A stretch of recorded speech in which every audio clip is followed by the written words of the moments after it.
Happy Saturday to you. You're listening to Live with Lou. This is Lou Benninger, and we're out here on Mount Huth, just above the cannabis cloud. And I'm here with Leon, who's running the board today. And we're, if you can listen today, we're happy about that. And if you can't, we hope you're having a good day as well. We will be here for 3 hours today. For you out in Holliverston, Linda, that's noon. And that's about, for some of you tweakers out there, that's about the time you're getting up. So I want to give a shout out to the Cannabis Club at the Juvenile Hall and the guys and gals working over at the Yuba City Water Treatment Plant and some of the CHP officers that say they're listening. Thank you so much. So today, or this weekend, I should say, is commonly known as Memorial Day weekend. It's interesting how we celebrate or we commemorate or we honor certain holidays or days of the year, and often we don't even know what they're about. It's interesting to think back on Memorial Day. It was actually called Decoration Day initially, and it began during the Civil War when over 600,000 Americans were killed in a fight over what's right in the country. And ladies began to go out and lay flowers and other things of beauty on the graves of those that lost their lives fighting for what they believed in. And so, like anything, a celebration or a commemoration starts somewhere, and then other people do it in another part of the country and maybe do it even on a different day. So Decoration Day eventually became Memorial Day, and people tried to get everybody to honor the same day or respect the same day to honor the dead. A lot of times people get Veterans Day confused with Memorial Day. Veterans Day is to honor all the military, living and dead, and Memorial Day is to honor those who lost their lives for the cause. And so the day, as the years went on from the Civil War, the day took on a variety of meanings. But the meaning didn't change, but the day changed, the day of the year changed, and it became more, should I say, official. And finally, May 30th was the actual day, Memorial Day, where regardless of what day of the week it fell on, it really, to me, you have a better focus on what the day's all about when it lands on some day other than a 3-day weekend, which then becomes just a party. So a lot of you are going to spend this weekend camping and doing a variety of things that really have nothing to do with remembering those that lost their lives, protecting our freedom. And so there once was a senator from Hawaii by the name of Inouye, and Inouye, and he was a veteran of World War II, and he every year protested the moving of the date of Memorial Day from May 30 to the last Monday of May, which is how we celebrate it now. And the idea is so it becomes a blessing or a benefit, I should say, to all government workers. Isn't it interesting how it starts off as a reason to honor those who have lost their life and a time to go and decorate graves, and they changed the name then from Decoration Day to Memorial Day, and then they changed the day. So Senator Inouye from Hawaii felt that the day had lost its significance because it just became a big barbecue and drunken party. In fact, it's interesting how the CHP and other law enforcement have to go on a high vigilance on Memorial Day because so many on the roads and so many people driving under the influence. Kind of sad to think about that. But until Senator Inouye died in 2012, every year he introduced a measure to return Memorial Day to its traditional date of May 30.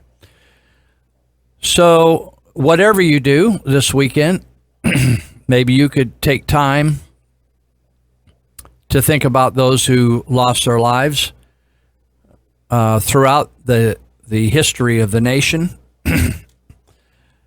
And I'm often, in fact, after I turned in the clips for this week for this show, I ran into a great clip about a veteran and a family that adopted him after he was damaged from war and ended up in a wheelchair. And a Northern California family adopted him, and it was a great story. But whatever you think about or read about, maybe you can take time to go back and read, like what I like to read about. I was reading a book here, can't even remember what book it is, but it told about one of the founding fathers his name is Thomas Nelson, and he was a wealthy guy and actually helped finance some of the war for independence. And yet at the end, he lost everything he had. His house was blown up. He lost everything. He ended up dying a poor man, but he ended up giving his life as a seed planted in the soil so an amazing country could be birthed that you're sitting here benefiting from, whether you're on welfare or you're a millionaire. You could do either in this country. You can do some phenomenal things, or you can do nothing. So this is Memorial Day weekend, and Senator Inouye, a World War II vet, would be disappointed that we're honoring this day on Monday. And I agree with him. As I thought about the story of him fighting for this day going back to May 30, I do think if you honor a particular day, regardless of what day it falls on, you don't get sidetracked. Even if you're working, you think about that day as opposed to getting sidetracked on just a party. So to all those who have family members who have given their lives all the way back to the beginning of the United States, good for you, because it's a proud thing to, it's a sad thing, but it's been worth it, right? We have one of the most amazing countries. In fact, if you've never had a chance to travel outside the United States, you just don't get it. In fact, some of my friends who have traveled to Israel say, Lou, you can't, when you go to Israel, you just come back understanding the Bible in a whole new way. And I think I get what they mean. I've never had a desire to go to Israel, but many of my friends they can't say enough about it once they go there. And when you travel outside this country, you realize what an amazing phenomenon this place is, this United States of America, with all its faults. So don't get so focused on the faults. You got plenty yourself. Just hang in there. You're going to do all right. So we're happy you're listening. If you are out in the fringe area where our signal's a little weak. In fact, I ran into the big kahuna on the street the other day who owns this station, Mr. Huth himself, and he told me they were having a guy come in to boost the power here somehow. So I thought, that's a good idea. Maybe it'll make it easier to listen. But if you have a scratchy reception, you can go on the website at kmycradio.com, and you can click on the Listen Live button. Hopefully we're live streaming and everything's fine. I wanted to mention also that let me get over here to the right page so I know what I'm talking about.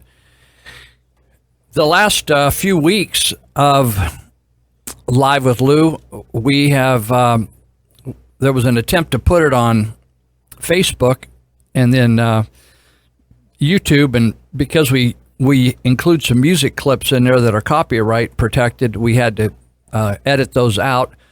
But we're now putting it on a fellow in Yuba City, Chris Starkey, who runs a Facebook page called It's Yuba City and More, is now putting it on YouTube. So if you can't listen some Saturday, or you listen to part of it and get distracted, or you have to hit the road and you can't listen, and you want to listen, you can go on YouTube and look up Live with Lou, and you should be able to find it there. And then you can listen to the whole show minus all the bumper music and even the commercials and stuff. So just a thought. If you think, hey, who would want to listen to all that? That's fine. But if you do, or you can actually, like anything on YouTube, you can send it to somebody. You can send it on an email to someone else if you want to let them listen to it easy. So if you wonder how we're here, this isn't a commercial operation. I'm talking for food here today, and we believe there's a cause to fight for, and so that's the only reason I'm out here. I'm not interested in a radio career or being syndicated or all those things. I just feel like, everybody's influenced by something. So my feeling is, let's try to influence people to do the right thing and to believe the right things. Some people say, well, anything you want to believe is right. Well, that doesn't really work that way. It just doesn't. There aren't many ways to God, and there aren't many ways to Philadelphia. If you want to go to a San Francisco Giants game, there's a way to get there from here, and you can't just monkey around with that if you want to get to your right location. So we're here to talk about things that we believe in, and you may, if you don't believe in them, that's okay. That's what's cool about the country. But if you want to strut your stuff out there somewhere, go get it on. That's fine. But we're going to do our thing here today, and we're supported by people that care about the country and care about the country operating in a certain way. And so there are people like Dave Greenitz with Greenitz Construction, and Ted Holmes with the Plumbing Doctor, and the Territorial Dispatch, John Missler. They're all people that like this show, support the show, and that's how this thing happens. We buy this time, and I'm out here just getting it on. So I'm happy that you're listening today. If you want to call in, you can at 530-742-5555, 530-742-5555. And, some days people call and they'll call 40 minutes or 50 minutes after I'm off a topic and moving on. They want to go back to that topic. Sometimes I don't want to. So it's kind of like abortion, it's pro-choice. So if a kid's not convenient for you, you abort the child. It gets in their way of your career, or you wanted to take a vacation at that time and you're all going to be big and everything. So the kid, you just want to abort the child. So occasionally we feel like we need to abort the call, and because it comes in at the inconvenient time, the wrong topic, wrong time, and so we abort the call. We'll talk to you, but you won't get on the air live. If you want to leave an attaboy or a hate ya boy, that's fine. So you can do that. Did you know that Planned Parenthood again was caught on video celebrating the dismembering of children for a profit? You know how you can take your car, you can take your wrecked car and have it sold to a wrecking yard, and they will part out your car and they will sell it piece by piece, because other people that have a car just like yours, they maybe want a part of your car instead of going out and buying a brand new part, right? So Planned Parenthood started out by saying that back in the 80s, when I started getting interested in what was going on with abortion, even though it really started legally in 1973, Planned Parenthood began to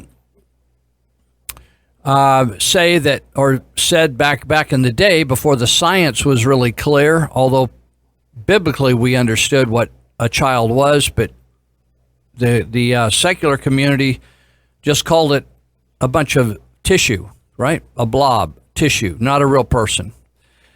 And so they told that story until science proved them wrong and said, no, that's a real baby. And so they just went on and aborted babies, and Republican and Democrat politicians gave them money to abort babies, even though Republicans would say, oh, I'm against it, but then they would vote for a budget that funded it, like Doug LaMalfa back in Washington, D.C. He'll attend a pro-life meeting here in our area, then he'll go back to Washington, D.C. and vote for Planned Parenthood. And they're all voting for that, continue to vote for Planned Parenthood now.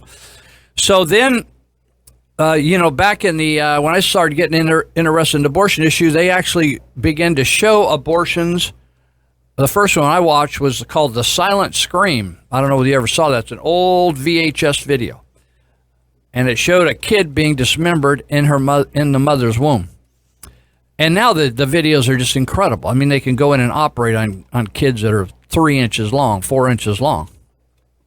And so, but no matter how much information came forth about the fact that a child is alive and feels pain in the womb, Planned Parenthood just continued to go forth, and Republican and Democrat senators and congressmen continued to fund it because lie after lie after lie. Oh, yeah, we provide all this health care. They don't provide health care. So now we have these guys that interviewed in a public meeting, in a public gathering, Planned Parenthood doctors who admitted that they were in the business of not only just aborting children, but aborting them in such a way that they preserved certain parts without damage so they could sell them to people that wanted to use them for various purposes. And instead of celebrating people finding out these dastardly folks, like we think, I get a kick out of people get all worked up about Hitler and Nazis messing around with people and in the camps. They medically messed around with them, and we think, oh, those terrible people. Honestly, we go way, way, way, way, way past the Nazis on murdering 4,000 or 5,000 kids a day and then selling their parts. Now, I don't know in America whether we've started to eat them yet. They do that in China. And so Kamala Harris, who is our new senator for the state of California, one of our 2 senators, Dianne Feinstein's still there, and Kamala Harris took Boxer's position. Kamala Harris, as Attorney General, didn't go after Planned Parenthood. She went after the people that exposed Planned Parenthood, and they're fighting that case in court. Now, the latest, there's a new set of videos out that do the same thing, and the judge even put a gag order on everybody even talking about it or showing any of these videos, and they violated that gag order. And it's interesting because I noticed the Mr. Daleiden, his name is Daleiden, and there's a female involved in that's being prosecuted as well. They're represented by a guy named Stephen Cooley, and Cooley was a DA down in Los Angeles for a time. And he actually ran for office. I think he may have run for attorney general or something, or maybe governor. I can't remember now. So anyway, here we have this attorney general Becerra who took Kamala Harris' spot, and he's all flexing his muscle, going after these folks that are exposing Planned Parenthood. In other words, what's happening, folks, is Planned Parenthood is more highly protected by the government as really a religion, the freedom of abortion, right? The freedom to kill your kid, than Christians are for freedom of religion.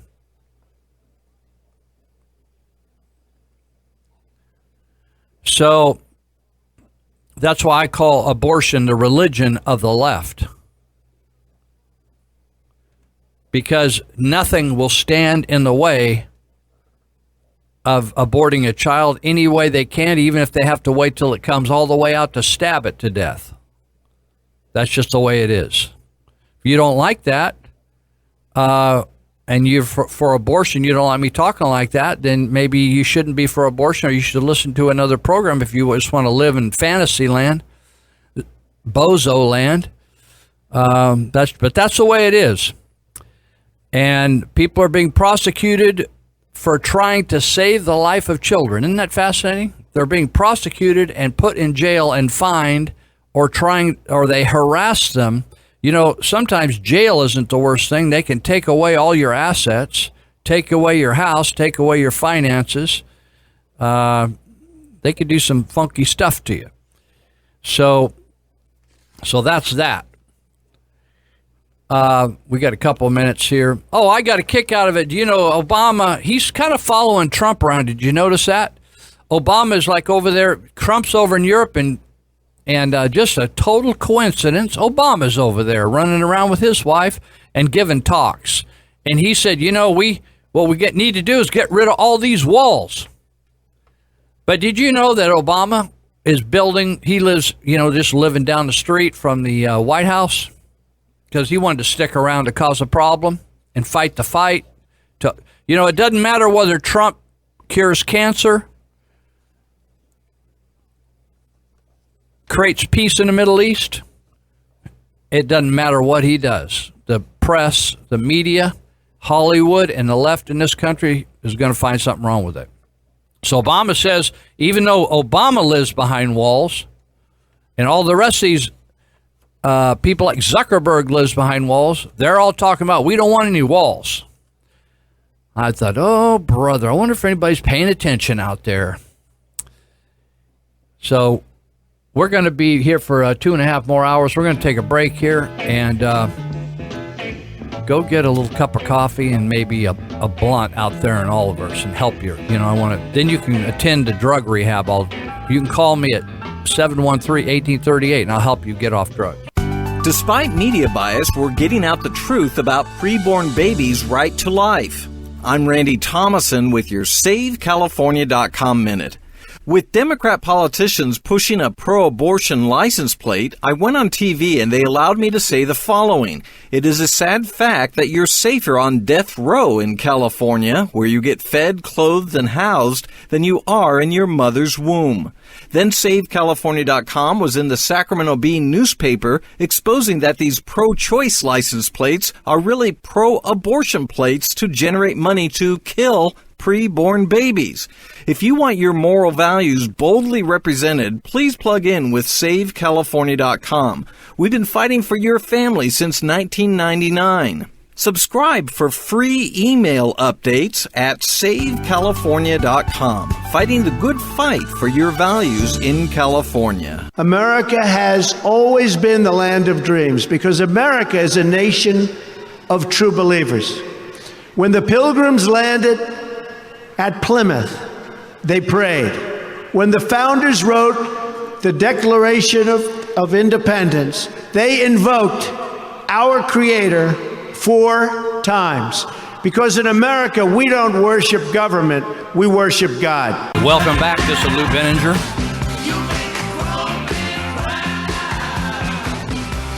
Back around the turn of the century. For you out in Oliver's that are under the influence today, that's about 2,000. There's a guy named Robert Stark. Usually you don't even know. Most people can't even quote you, the auditor controller of the county, but there's a guy named Robert Stark that had been serving Sutter County auditor controller. That's an independently elected position. That's the taxpayers' watchdog. It's like a cop keeping criminals out of your backyard. The auditor controller watches over all the officials elected and appointed in a county and makes sure that they're handling those precious tax dollars that were taken from you forcefully, with all kinds of promises that they're going to manage them well and not be foolish and spend them on the right thing. And there are rules and regulations and laws and codes that manage how the public's money is spent. When you have your own money, you can spend it almost for anything you want. But the public's money, there's certain ways that they need to spend it It needs to be totally transparent. They can't hide how they spend it. And it needs to be so you can track it with a paper trail. And there's all kinds of accounting techniques that make that so. Like I took 2 semesters of accounting in college, and I learned it was a tough course, but it was good for me. It's benefited me very much. So Robert Stark, as a CPA and a good auditor controller, began to question how monies were being handled in the county of Sutter. That's when Larry Combs was on the board. And you remember at the last election when Barbara LeVake lost her seat on the supervisors, the first time she was on the supervisors was under Larry Combs when he was county administrator. And Robert Stark's office found over $300,000, I think it was, of a loss that the treasurer had lost in investments for the county agency funds that they invest for them. And so Stark said, we lost that money. We need to be transparent about it and show it properly so the public knows we lost the money, even though it's egg on our face. And Larry Combs was pissed off at that. And so were the supervisors. So in retribution, when the budget time came, they removed the internal auditor position in the auditor controller's office in the county of Sutter, so nobody could look over their shoulder. No, because you got to have time and effort to look over the shoulder of these department heads to see whether they're spending the money according to the rules and regulations, and say to the citizens of Sutter County, yep, they did it right, or no, they didn't. So for about 20 years, we had no auditor controller. We had no internal auditor position in the auditor controller's office that would have the time and energy and the money to go look at all these different departments: welfare, the sheriff's department, housing, etc., etc., public works, the DA's office, all of them. But then Robert Stark questioned other things, other requests to move certain amounts of money this way or that way, and he said that's not legal the way you want to do that. You got to do it this way. And they began to fight, and finally, kind of the head of the spear of the anti-Stark movement was a guy named Carl Adams, district attorney of Sutter County, and he filed felony and misdemeanor charges against Stark, accusing him of misappropriating funds. Now, that doesn't mean he took any money personally. The charge was that he wasn't moving the funds like the supervisors wanted him to. So back and forth it went, and so they arrested Mr. Stark. And so he went to the Board of Supervisors to get a legal defense because he was doing his job, and in the pursuit of doing his job, he was now under investigation. And they said, "No, we're not gonna defend you." So he defended himself. Sometimes most people would have just quit and moved on to another job somewhere else, because it was because of the corruption. But Stark stood his ground, and if you'll go back and look at Appeal Democrat articles that repeatedly printed false accusations against Stark without really getting to the bottom of it and telling the whole story. If you didn't know what was going on, you would think Stark was stubborn, inept, a buffoon, an idiot, and he was the guy standing in the way of progress in Sutter County. Total deception. The interesting thing, I wasn't living in Sutter County, but I was fascinated to watch this, and I didn't know Robert Stark very well at that time. I knew who he was, but if I saw him on the street, but didn't know him personally. And but watching it, I thought, oh, what is going on over there anyway? And I knew some of these department heads that were going after him, and I thought, what's up over there?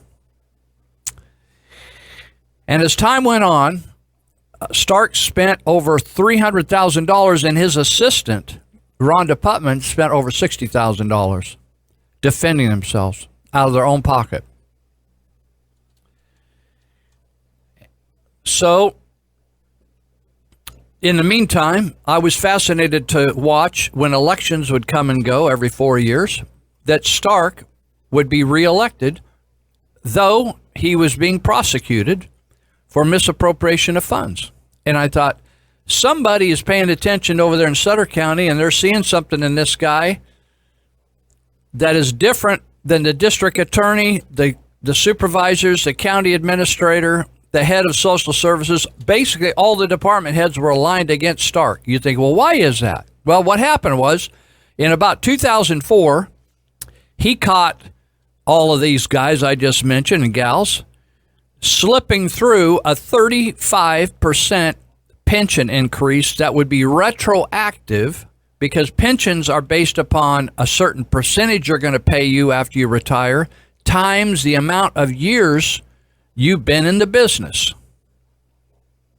So if you retroactive the increase, that increases the amount of pension money in a huge way. So they went from a basic being about even on what they owed on pensions to now owing between $140 and $150 million in pension liabilities right now, according to Nathan Black, who I talked to this week. Nathan is the new auditor controller.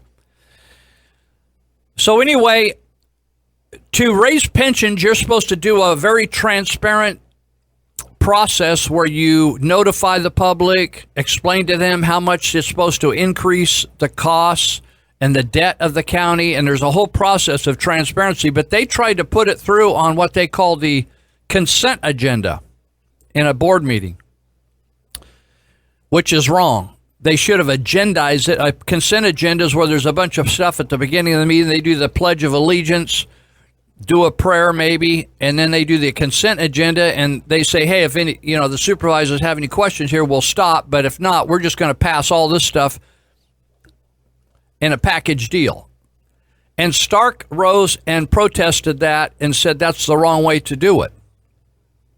Well, that was there were a number of issues like that he did his job to protect the Sutter County taxpayers and was crucified for it, if I could say it that way.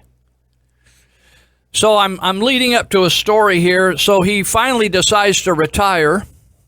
And you would think that a district attorney, if you were charged with felonies and misdemeanors and you'd been fighting this case for 10 years,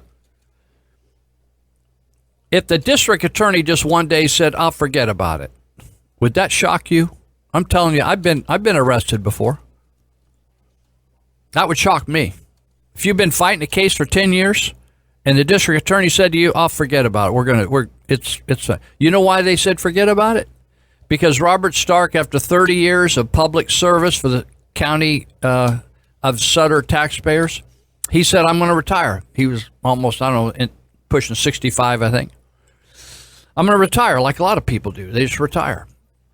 He didn't give up the fight. He just retired. He figured the fight would continue on. But Carl Adams, after he learned that he was going to retire, he said, I'm dropping all those charges.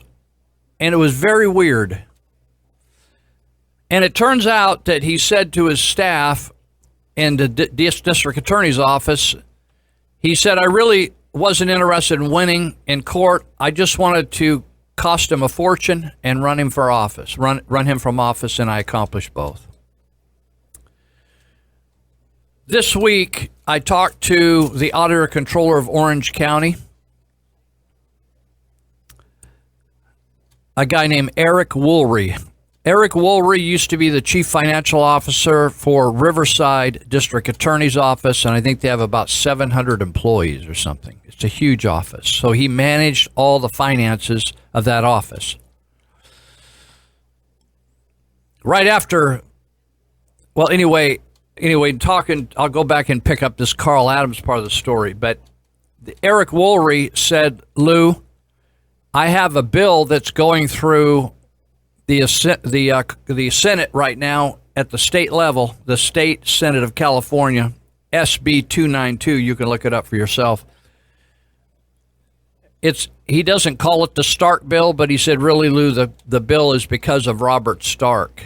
And he said, when I took over, when I was elected to be auditor controller after being the chief financial officer for the district attorney's office in Riverside, I came over here where I live in Orange County to become auditor controller. And I ran into the same problem Stark did, because there were things that the supervisors were doing that were illegal. And when I called them on it, there was a big controversy. And I sat down and I thought, now what? What do we do? When you have an elected official and you have other elected officials and you're at an impasse, what do you do? And so if you go to court, what he did is he did some research and he ran into the Stark case because he looked at all the articles that were written up here about the Stark case. So he got a hold of Stark, and then he helped craft a bill that's going to be on the floor of the Senate probably in the next couple of weeks. And then if it passes, it will go on to the Assembly. And basically what it says is if the auditor controller, as a watchdog, independently elected watchdog for the citizens' money, finds a problem and the department heads or a department head or the supervisors align themselves against this auditor controller, and they're at an impasse, then the auditor controller, if he has to defend himself legally, he can go before a superior court judge in that county and ask that an independent attorney be hired to defend him. Now you think, oh, is that a new thing? It isn't a new thing. Right now, on the books, the law books in the state, the sheriff has that benefit and the assessor has that benefit, but the auditor controller does not. The sheriff and the assessor are both independently elected officials. And you can see how they might get into a scrap as well. So they have the benefit of being able to have an attorney appointed for them or picked for them, and then they be paid through the county taxes. So this bill is moving through. So the interesting thing for those that are new to this affects every county in California. There are 58 counties and 58 auditor controllers, most of all which are independently elected. 7 or so are appointed, which is a really bad idea, because appointed people don't have the clout that an independently elected person has. But thank God that both in Yuba and Sutter County, we have elected auditor controllers. So isn't it interesting that the very person that prosecuted Mr. Stark for misappropriation of funds was misappropriating funds? He was misappropriating victim witness funds. If you noticed, if any of you paid attention, the victim witness office was just a empty suit. They had a little office with their name on the door, but there was rarely anybody inside because they only had 1.5 employees, whereas Mary's or Yuba County victim witness had about a dozen. You wonder, how does that work? Well, he was siphoning funds out of the victim witness office and spending it in the district attorney's office. And then he was using drug abuse funds that come down from the state of California to the counties to use to fight drug dealers and people that are strung out on drugs and prosecute drug crimes, cartel stuff. He used that money to pay for the salaries of his attorneys to prosecute a political bullying or political carpet bombing of Robert Stark. In the meanwhile, this is, if you're a Jesus follower and a Bible reader, you see how these things just kick some. The Bible says pride comes before a fall. And your sins will find you out. And so even though Stark had been in office for 30 years, so had Carl Adams. And he got to the place, and we all can get here. We all can get to this place in our lives where we get so used to having power that we think we make the law and we think we are the law.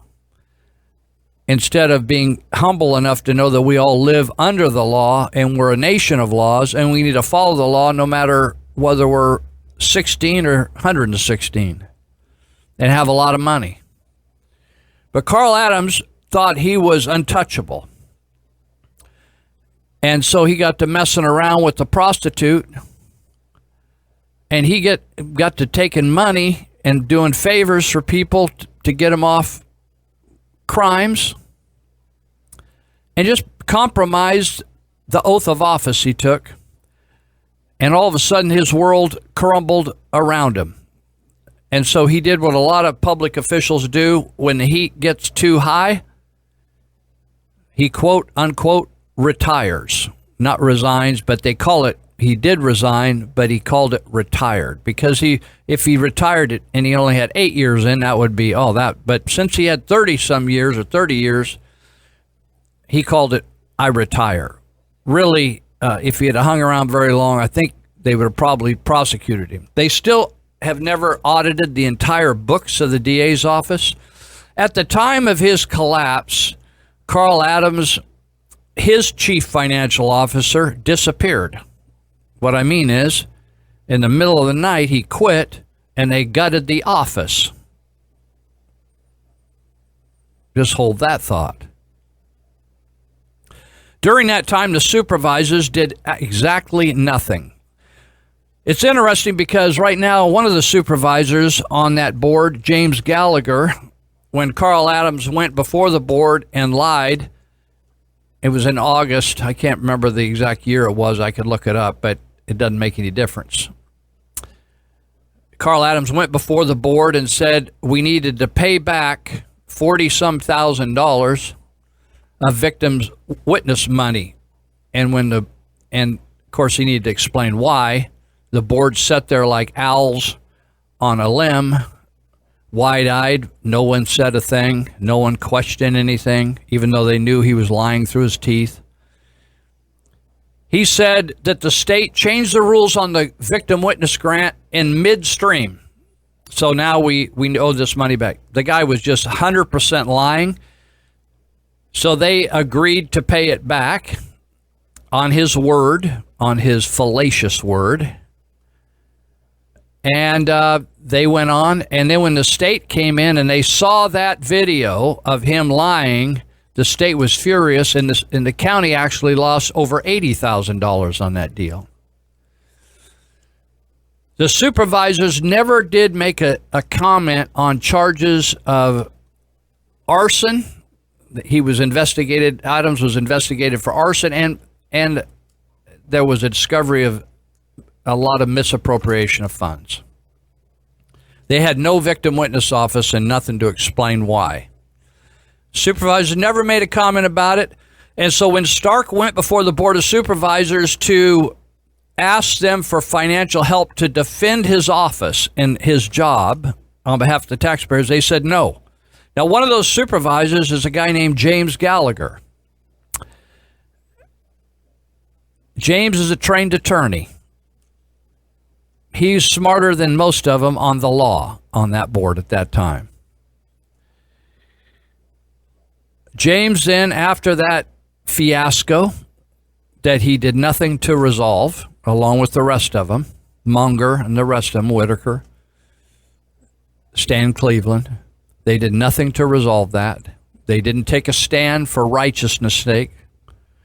Like even a statement to the public, like we'll get to the bottom of it. This isn't right. We'll get to the bottom of it, and we'll make it right. The district attorney's office of Sutter County was shamed. It was a mess and shamed, a disaster, until Amanda Hopper took over. So now the interesting thing is that as the SB 292, the bill that's going to allow auditor controllers to tap into taxpayers' money to defend themselves, and when there's when they're at loggerhead or impasse, Jim Nielsen, the senator that represents Yuba and Sutter counties, on the Finance and Appropriations Committee, and he voted to agree to this bill, to get it to move past them and onto the floor of the Senate for a vote. Next, it will go to the assembly where James Gallagher is. Now, the interesting thing about this is, I don't know the committees that James sits on, but he will, if it makes it to the floor of the assembly for a vote and then go to the governor's desk, James will get a chance to vote on it. Now, I don't know what James is going to do, because he was involved in the fight and took a stand against Mr. Stark.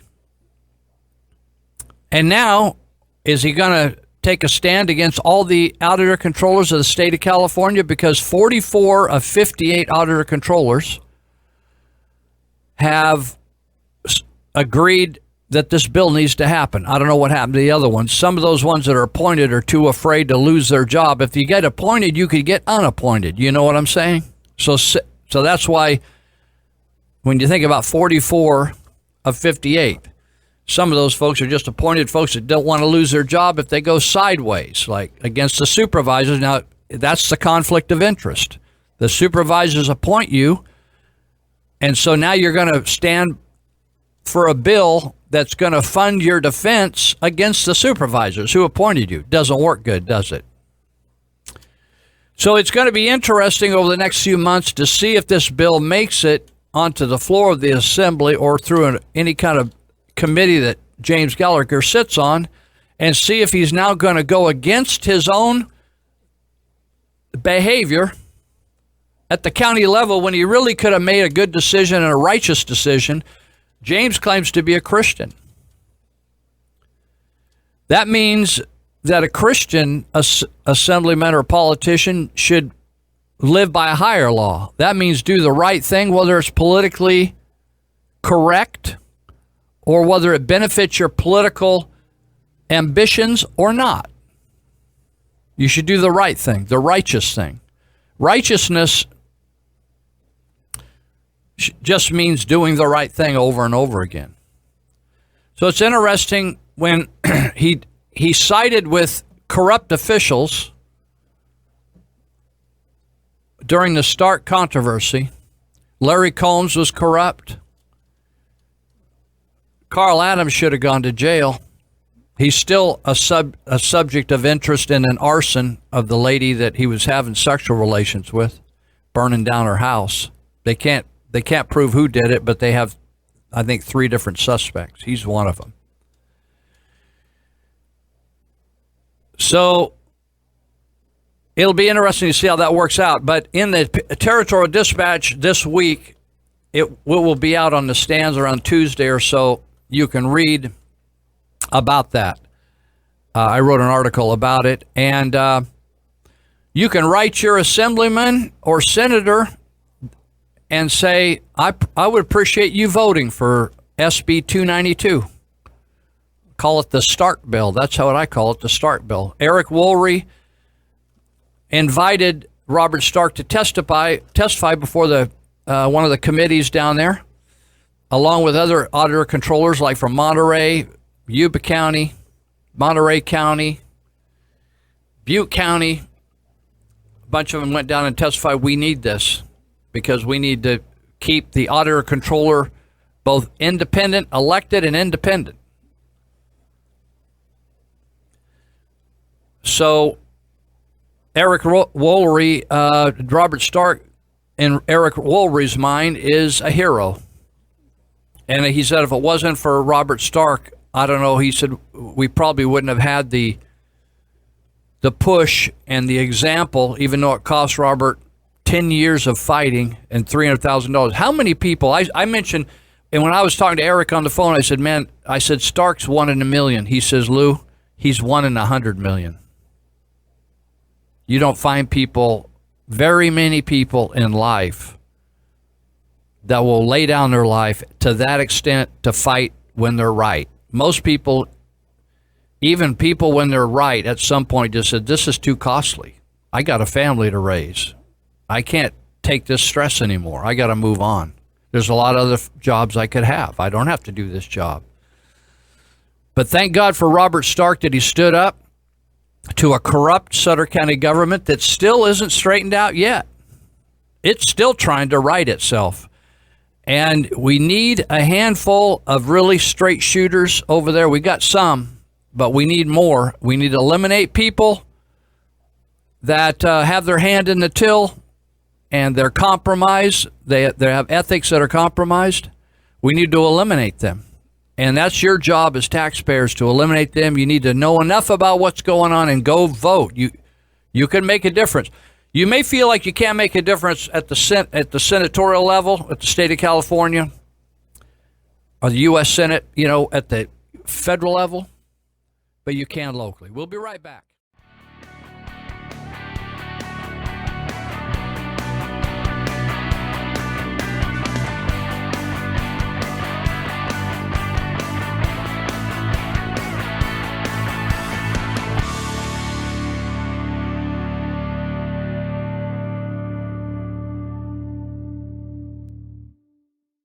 Welcome back. You're listening to Live with Lou. This is KMYC, The Patriot. You're wondering what number it is on the dial. You want to get into the trivia, it's 1410 AM, or you can switch over if you hate AM and you're on it. You want to go to FM because it's cool or something, then you can go to 104.3. Did you know that I just saw where the unemployment rate is the lowest in California it's been in 16 years. It's down below 5%, according to the records or the people that keep track. One of the deceptive parts of that, and the Obama administration used it very skillfully, is that they only keep track of people that are actively looking for work and are counted in the unemployment system. So if you are getting unemployment or they have a way to track you, then you're a part of the statistics. But if you're out of work and you've run out of your unemployment and you're not connected to the system anymore, you're not in there. So the unemployment rate just counts people that are interested in employment, kind of. Another article that I ran across was that farmers, supposedly, there's so much fake news that it's hard to know what's genuine anymore, because most of it's baloney. It's just a political agenda to shut down the conservative view or Trump, right? And they'll say anything, I'm finding all these articles that say, Trump reportedly did this, reportedly did that, reportedly did this. In other words, they didn't see it, they didn't hear it, somebody else said, about 3 generations ago, somebody else said, and then they print it, he reportedly. So, I noticed that another article said that farmers were panicking because so many of their workers are undocumented. That means they're illegal. And the farmers were violating the law because they weren't checking their visa status in the United States. So they were fearing that so many of their workers would be leaving or have left. You remember it wasn't too long ago, before Trump, that when they talked about, hey, you need to just give amnesty to these 12 million, 13 million, 14 million illegals, because there's no way that they would leave. How are you going to get them all out? Like you have to go pick them up in a back of a pickup or something.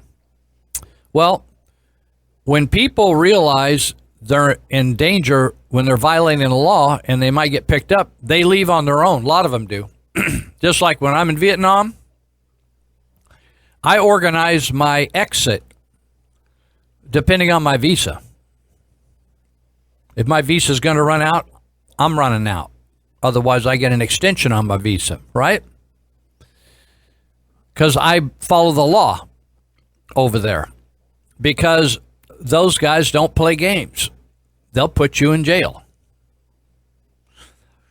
And so it's interesting that Mexicans kind of think the way I do. Like, hey, you mean they're actually going to enforce the law in the United States? Well, if this new president's going to enforce the law, maybe I'll go back home. And so supposedly the farmers are saying they're going to have a shortage of workers. And because you hear this other thing, people say, well, Americans won't do that work. You know why?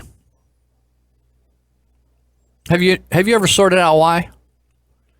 Because we pay people not to work. If you're offered a job and your parents don't, and you're a teenager and your parents don't insist you go get a job and they just give you all you want, all you need, not all you want, but all you need, they cover everything you need and give you money and give you a car. And then they say, oh, do you want to take a job this summer? And you say, oh, no, I just want to hang around and, play video games and go swimming and take a couple trips. And oh, okay. That's the way the government is treating people. You want to get on food stamps? Okay. You want to get on welfare? Okay. You need Section 8 housing? Oh, no problem. And if you're not working, you don't have any income, then you qualify for everything. And in California is violating federal laws by giving out food stamps without confirming whether people are citizens of that. You know that? It's interesting. California wants to arrest all of you for violating any law, but the government itself violates the laws. And so the reason we don't have people willing to go out and work in agriculture or a lot of other jobs, now it's even construction, I understand, is that we're paying people not to work. And so even people that are pretty sharp people, at some point they just say, hey, if the government's just going to pay me to hang out, I'm just going to hang out. I'd rather go fishing, right, than go drive a tractor all day. Now, at the Harvard University commencement ceremony the other day, Zuckerberg spoke. And I'm so fascinated. This guy actually stole the ideas for Facebook. Did you know that? There's a set of twins that were in school at the same time. He paid them off with $65 million. And there's another Christian guy that claims that he could never get it into court, but he said that Zuckerberg stole the very concept and idea of Facebook from him. Zuckerberg is like a guy in the Bible. His name's Zacchaeus. And if you look in the book of Luke, the 19th chapter, and there's just 10 short verses, you think, oh, I'm not really a Bible guy or a Bible lady. Actually, it'd take you about less than 30 seconds to read the 10 verses. It's pretty fascinating. Zacchaeus is the Mark Zuckerberg of Jericho. Mark Zuckerberg is a bazillionaire because everybody likes Facebook and he's making a lot of money off the advertising, et cetera, et cetera. So he has dropped out of college to do Facebook. And so he said to the Harvard graduates that basically he endorsed communism. He said that everybody has a right to a basic income, whether they do anything or not for it. Now, when I went to Russia right after the fall of communism, everybody was getting a little money for something, whether they worked or not. And basically, they knew that money was coming in, whether they were sick that month or they didn't, or they were playing around that month, or they went out to work and played around that month. Nobody got, if you notice Russia, of course, most of you aren't old enough to remember, they never could produce enough to make it over there. Because everybody get paid whether they performed or not. Just like what we're getting in California. People are paid whether they get out and produce anything for the country or not. And what I mean by that is if I go to Jim Boy's Taco and catch me a breakfast burrito with bacon on it, those women are contributing something to the country by going down there and producing a product that I buy and enjoy. That's producing as opposed to just sitting around and collecting welfare. So Zuckerberg says that there should be a minimum amount of money that we just give everybody in the country. And my thought was, well, why don't you just you got lots of money. Why don't you just make that happen? Because you could, if you feel compelled in your conscience to give everybody ought to have money, you've got a lot more than you need. Why don't you just share it? Particularly since you stole the idea. Now, if you read the first 10 verses of Luke, and I this isn't a religious program, I'm just giving you a great example of guys that talk trash at Harvard University, of all places, and get out there like Obama and say, we don't need any walls, and he goes home and he's got to open the gate to get in. Same with Zuckerberg, and got all kinds of guards and everything, and then talks crap on the media. So Zacchaeus, he was the most wealthy man in Jericho. He was the Mark Zuckerberg of Jericho, and he was ripping off people, just like Zuckerberg did. And people hated him. Here, because we have hero worship, where we worship all the wrong kinds of people in the United States, instead of hero worshiping or honoring a veteran who's lost 3 of his 4 limbs for fighting over in Iraq to keep ISIS killing most of the people over there instead of over here.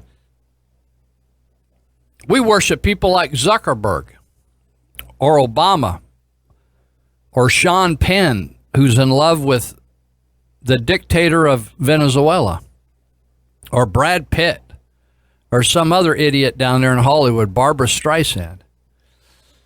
And so Zacchaeus was hated because the Jews considered him a thief and extortionist, ripping them off. But Jesus caught the interest of Zacchaeus, and Zacchaeus had a religious experience, as I say. He had a supernatural experience when Jesus came to his house. He got saved. That's a cliche we use in church. He got saved. In other words, he was all screwed up and he got straightened out. And you know what he did? He did something that neither Obama nor Zuckerberg had the Spaldings to do. He was so transformed, and he knew he stole all the money and got it illegally. So he said immediately, after having a religious experience, some people call it an epiphany, he said, I'm giving half of everything I have to the poor. Well, there you go. That's a Mark Zuckerberg right there.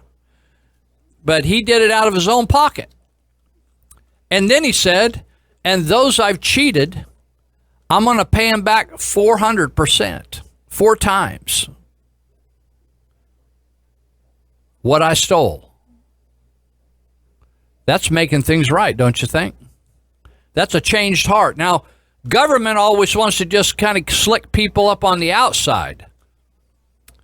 Put them in a tough shed over there at 14 Forward, hose them off a couple times a week, and said, there you have it. We got to change individual. But as a friend once said to me, a man convinced against his will is of the same opinion still. Or I'm standing up on the inside while you're forcing me to sit down on the outside. Until there's a change of the heart, you ain't got jack diddly. You can change the clothes. You can give them a haircut. You can de-lice them. Until there's a change of the heart, you haven't got squat. So Zacchaeus shows what a true Christian conversion and the resulting behavior looks like. He says, I give half of everything I have to the poor, just right off the top, and anybody that can remind me of how I stole from them, I'll pay them back 4 times. So talk is cheap. Mr. Zuckerberg, like lots of liberals, like to tell how they want to spend your money. He didn't say how I'm going to, if he would have stood up and said, I'm giving half my money to the poor, or there's 350 million people in the United States, so I don't know how many families are, for every head of household, I'm going to give out of my wealth because I'm so blessed, because I stole these ideas from other students at Harvard and other people that were in the tech field, and I pulled it all together faster than they could and beat them to the punch. But I'm going to give every head of household in the United States a certain amount of money, right out of my money. And then for the people I've stole stuff from and ripped off or done something wrong, I'm going to pay them back 4 times. But no. All they do, whether it's Al Gore, Bill Clinton, Hillary Clinton, Obama, Pelosi, Feinstein, they always tell all this money we need to give, and then they go take it from you and me. Right? That's how it works.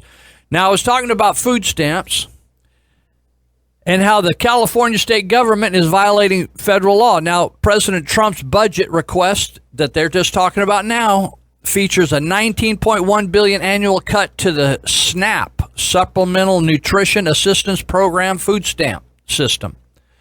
When you go in line at the grocery store, don't get behind a food stamp person because it takes a half hour to count all those things that they're given.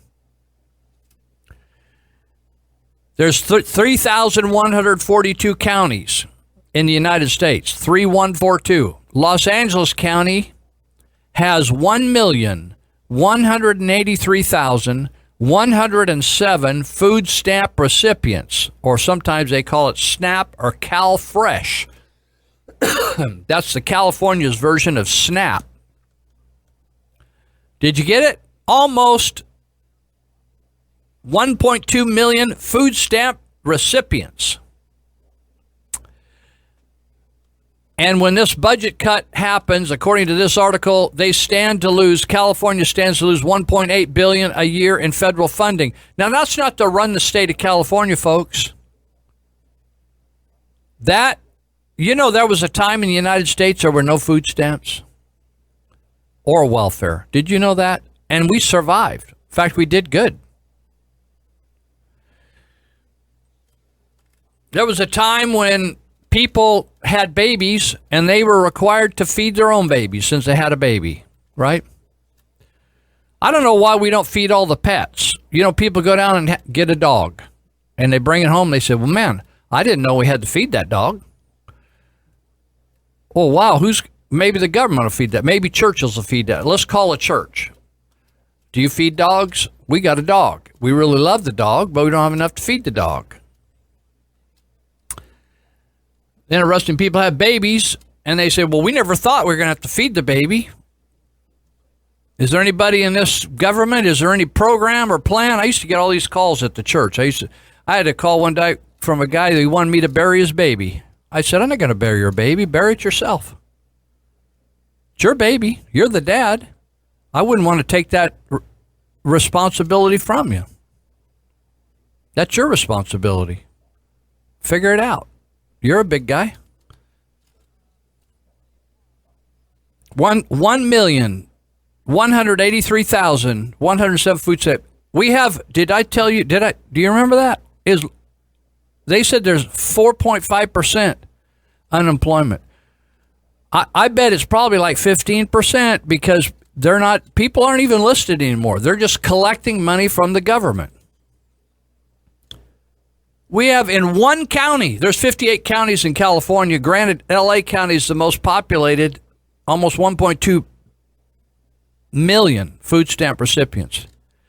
So to keep the federal flow wide open, county supervisors, see if you remember these names. Hilda Solis, she used to be Secretary of Labor for Obama. Janice Hahn, long-term family, political Democrat family in L.A. And Sheila Kuehl, K-U-E-H-L, Kuehl, K-U-E-H-L. She's been a congresswoman and a state senator in the state of California. The three of them voted to force the senior staff at the L.A. County Department of Public Services, Social Services, to be directly accountable to the board to increase food stamp enrollment. In other words, they're going out into the grocery stores and all over L.A. County to plead with people to sign up for food stamps. Please do it.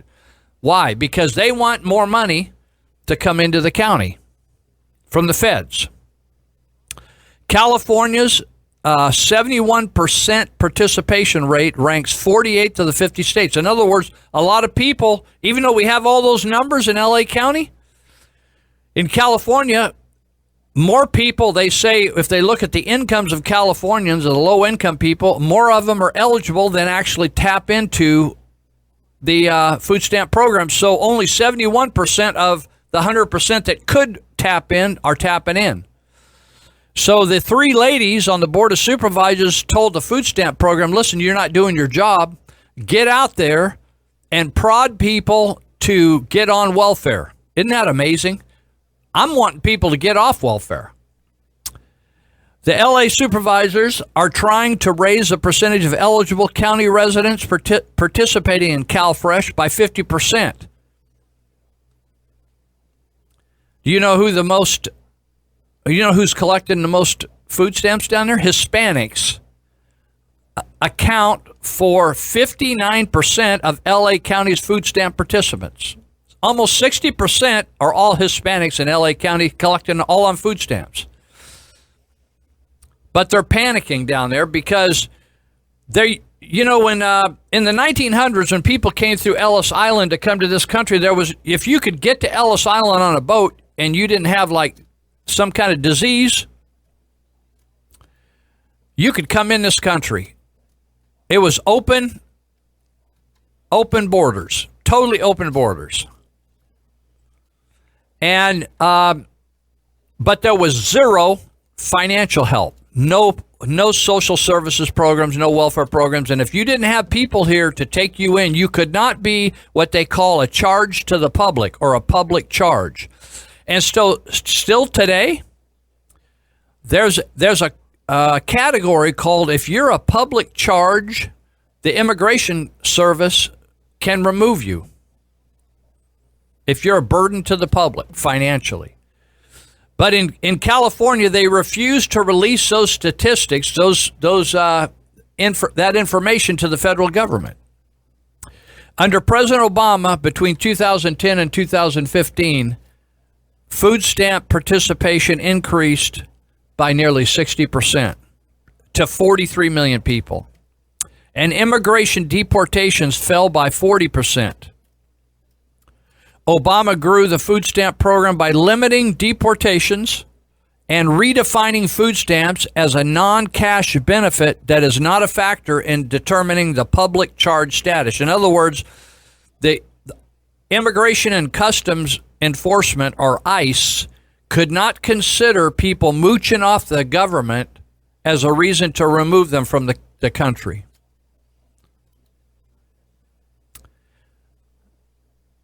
California and Los Angeles County are notorious for failing to verify immigration status. This is before the sanctuary city thing, or county, or state.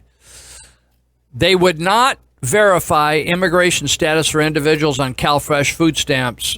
And according to the California Immigrant Welfare Collaborative, persons fraudulently applying for CalFresh food stamps are not reported to the federal immigration authorities unless there's proof that there's a final order to deportation and that they're now unlawfully in the country.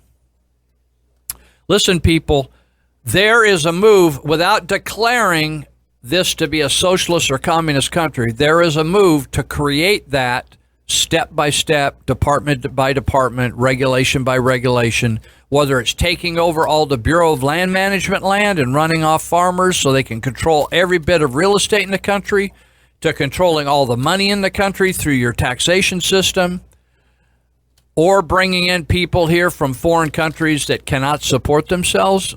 Most don't have a high school education, so they're going to end up doing menial labor. So on February 28th, President Donald Trump issued his Immigration Enforcement for the American People initiative that aims to eliminate Obama's lax welfare scheme and renew the broad use of public benefits as a determining factor for the public charge. And so the claim is in LA County that many Hispanics now are getting off welfare or food stamps that are illegals. They're illegals because they think they're going to be noted and deported over that under Donald Trump. We'll be right back. just bring us back to reality? Yeah, because everything is amazing right now, and nobody's happy. Like, in my lifetime, the changes in the world have been incredible. When I was a kid, we had a rotary phone. We had a phone that you had to stand next to, and you had to dial it. Yes. You realize how primitive? You're making sparks in a phone, and you actually would hate people with zeros in their numbers because it was more like, oh, this guy's got 2 zeros. Screw that guy. Why do I want to? And then if they called and you weren't home, the phone would just ring lonely by itself. And then if you wanted money, you had to go in the bank for when it was open for like 3 hours. You had to stand in line, write yourself a check like an idiot. And then when you ran out of money, you just go, well, I can't do any more things now. Right. I can't do any more things. That's it, yeah. That was it. And even if you had a credit card, the guy would go, ugh, and he'd bring out this whole shunk, and he'd write, Yes. you'd have to call the president to see if you had any money. And It's all put in true, a long kids. You had to code. call the president, yeah. It was ridiculous. Yes. Do you feel that we now, in the 21st century, we take technology for granted? Well, yeah, because now we live in an amazing, amazing world, and it's wasted on the crappiest generation of just spoiled idiots that don't care, because this is what people are like now. They got their phone, and they're like, it won't. Give it a second. It's going to space. Can you give it a second to get back from space? Is the speed of light too slow for you? Yeah. I was on an airplane, and there was internet, high-speed internet on the airplane. That's the newest thing that I know exists. And I'm sitting on the plane, and they go, open up your laptop. You can go on the internet. And it's fast, and I'm watching YouTube clips. I'm in an airplane. And then it breaks down. And they apologize. The internet's not working. The guy next to me goes, this is bull.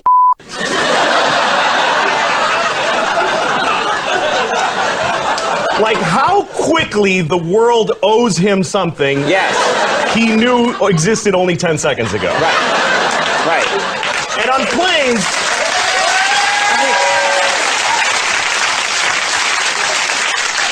flying is the worst one, because people come back from flights and they tell you their story. And it's like a horror story. They act like their flight was like a cattle car in the 40s in Germany. That's how bad they make it sound. Right. They're like, it was the worst day of my life. First of all, we didn't board for 20 minutes. Right. And then we get on the plane, and they made us sit there on the runway for 40 minutes. We had to sit there. Oh, really? What happened next? Did you fly through the air incredibly like a bird? Did you partake in the miracle of human flight, you non-contributing zero that you got to fly? You're flying! It's amazing. Everybody on every plane should just constantly be going, oh my God! Wow! Yes! You're flying. You're sitting in a chair in the sky. Yes. Yeah. That's right. Now, Louis. But it doesn't go back a lot. and it's not really. Here's the thing. People they say there's delays on flights. Yeah. Delays, really? New York to California in 5 hours. That used to take 30 years to do that, and a bunch of you would die on the way there and have a baby. You'd be a whole different group of people by the time you got there. Now you watch a movie and you take a dump and you're home. Yeah. All right. Well, if you just stumbled on to us, you're listening to Live with Lou. We're out here on Mount Huth at the Patriot. And we're sitting here in Yuba County. That's part of the state of Jefferson. And if you're interested in the state of Jefferson, you ought to go on their website. And if you think, we're going to change California, maybe you ought to think about changing the state that you're living in easier. And you can go and check out the state of Jefferson. Let me see if I can give you a website to look at, soj51.org, soj51.org. Learn about it, and there's a big click on to donate some money. So a lot of you that complain about the state, good for you. Do something about it. Go donate to an alternative, be the state of Jefferson. Well, I was talking about food stamps It's interesting, for generations after generations after generations, people worked in America. And they had problems. There was alcoholism. There were people that abused their kids. There were people that abused their spouses. There were unfortunate things happen where a father would get killed and not be able to provide for the family. And back then, they were the providers, so it'd be a real difficult thing for a woman if the man of the house was killed, like it in third world countries. That's certainly the case today. But people worked, and communities felt obligated to personally care for those, whether they were addicts, alcoholics, ne'er-do-wells, orphans. They figured out ways to care for people and to help people straighten out their lives and hold people accountable. Sometimes people just need help, and sometimes people need to be held accountable to straighten up areas. Like I was in the jail the other day, and we were talking about, what are we looking at? Oh, we need to play a clip. Okay. We were talking about, I'll tell this and then we're going to play a clip. We were talking about anger management, and I had two guys from Africa in there, and I think this guy was from Mali. And I asked them, I said, when you had problems in a home back then, what would happen? And the guy says, we did have problems. My sister was being abused by her husband. And I said, what happened?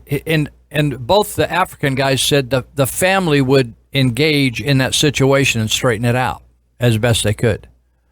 And I said, what happened? I asked the Mali guy, so what happened in your case? He said, the brother of the woman came in and told the husband to leave.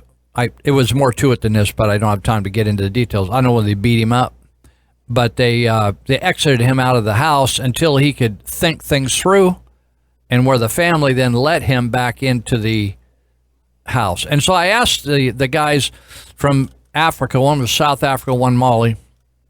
I said, what happens when something bad happens in a family and they can't take care of their kids? And he said, Lou, we have villages, and there's big families, aunties and uncles, and we would just pick up the slack. If people had need, we would meet that need in the extended family and extended friendships of the village. Well, in America, people just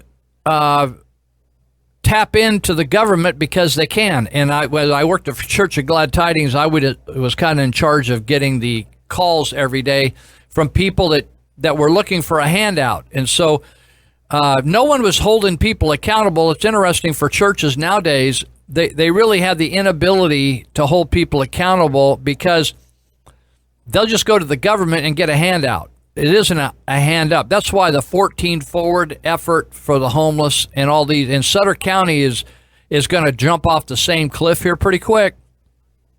It's like zombies. Have you ever seen those zombie shows on television? I saw them over there at Juvenile Hall. I was watching it one night. Well, is it called The Walking Dead? The Walking Dead people, those are government workers right there. They don't look like they got much upstairs, and they're doing stupid stuff with your money. Now, I don't mind people doing stupid stuff when they're spending their own money.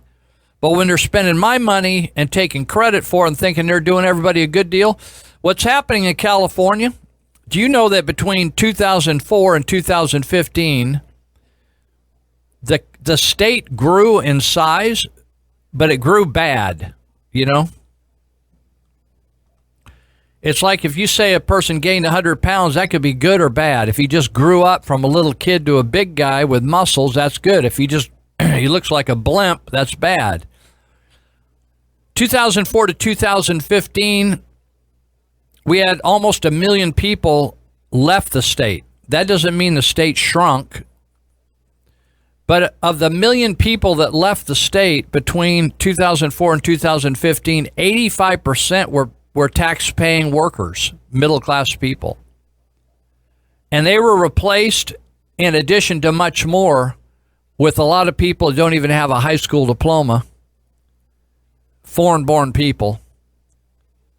that are going to be on food stamps, right? In the early 1900s, they could have come to the country without even getting papers applying. They could just come if they could get here. But they got zero financial help. Zero. And if they couldn't make it, and some didn't make it, you can look at that up in history. Some couldn't make it, and they thought, hey, I think I'm just going to go back home. I'm going to go back home to Italy, or I'm going back to Ireland, or I'm going back to somewhere I came from. But that's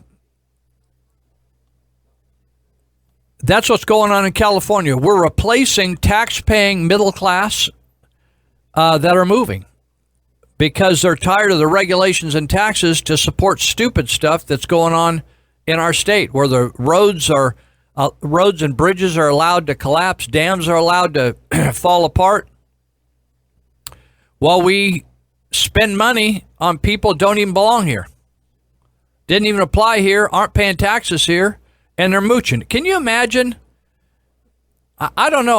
I wasn't raised in a family that didn't work. Can you imagine what it is from the child's perspective, where all they've ever seen as they grew up is the government taking care of everything, even though they didn't have much?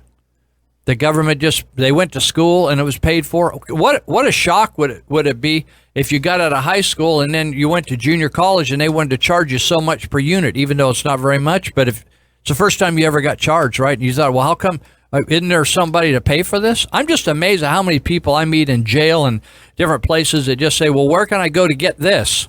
Right? Where can I go to get this? Is there anybody that pay me? Well, can you come and haul me over there? Can you find me a job and haul me there? Can you bring some food to my house? It's just like, these people, if they lived in Vietnam or some of the countries I go to, they would die because there's nobody over there doing that.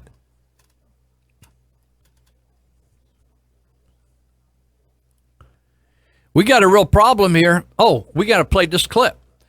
I want to play a clip for you. It's called The Inconvenient Truth about the Democratic Party. Now, there's a huge disconnect, and it's a wrong belief that has been perpetrated on people by the Democrats. And this lady, Carol Swain, who's a professor at Vanderbilt University, black, although, they don't call her black because she doesn't have black agenda on her mind. She isn't, twisted yet. But she'll tell you about historically, because that's her business. She's a professor of this, and she's going to tell you about the black pilgrimage in the United States. Here we go. When you think about racial equality and civil rights, which political party comes to mind?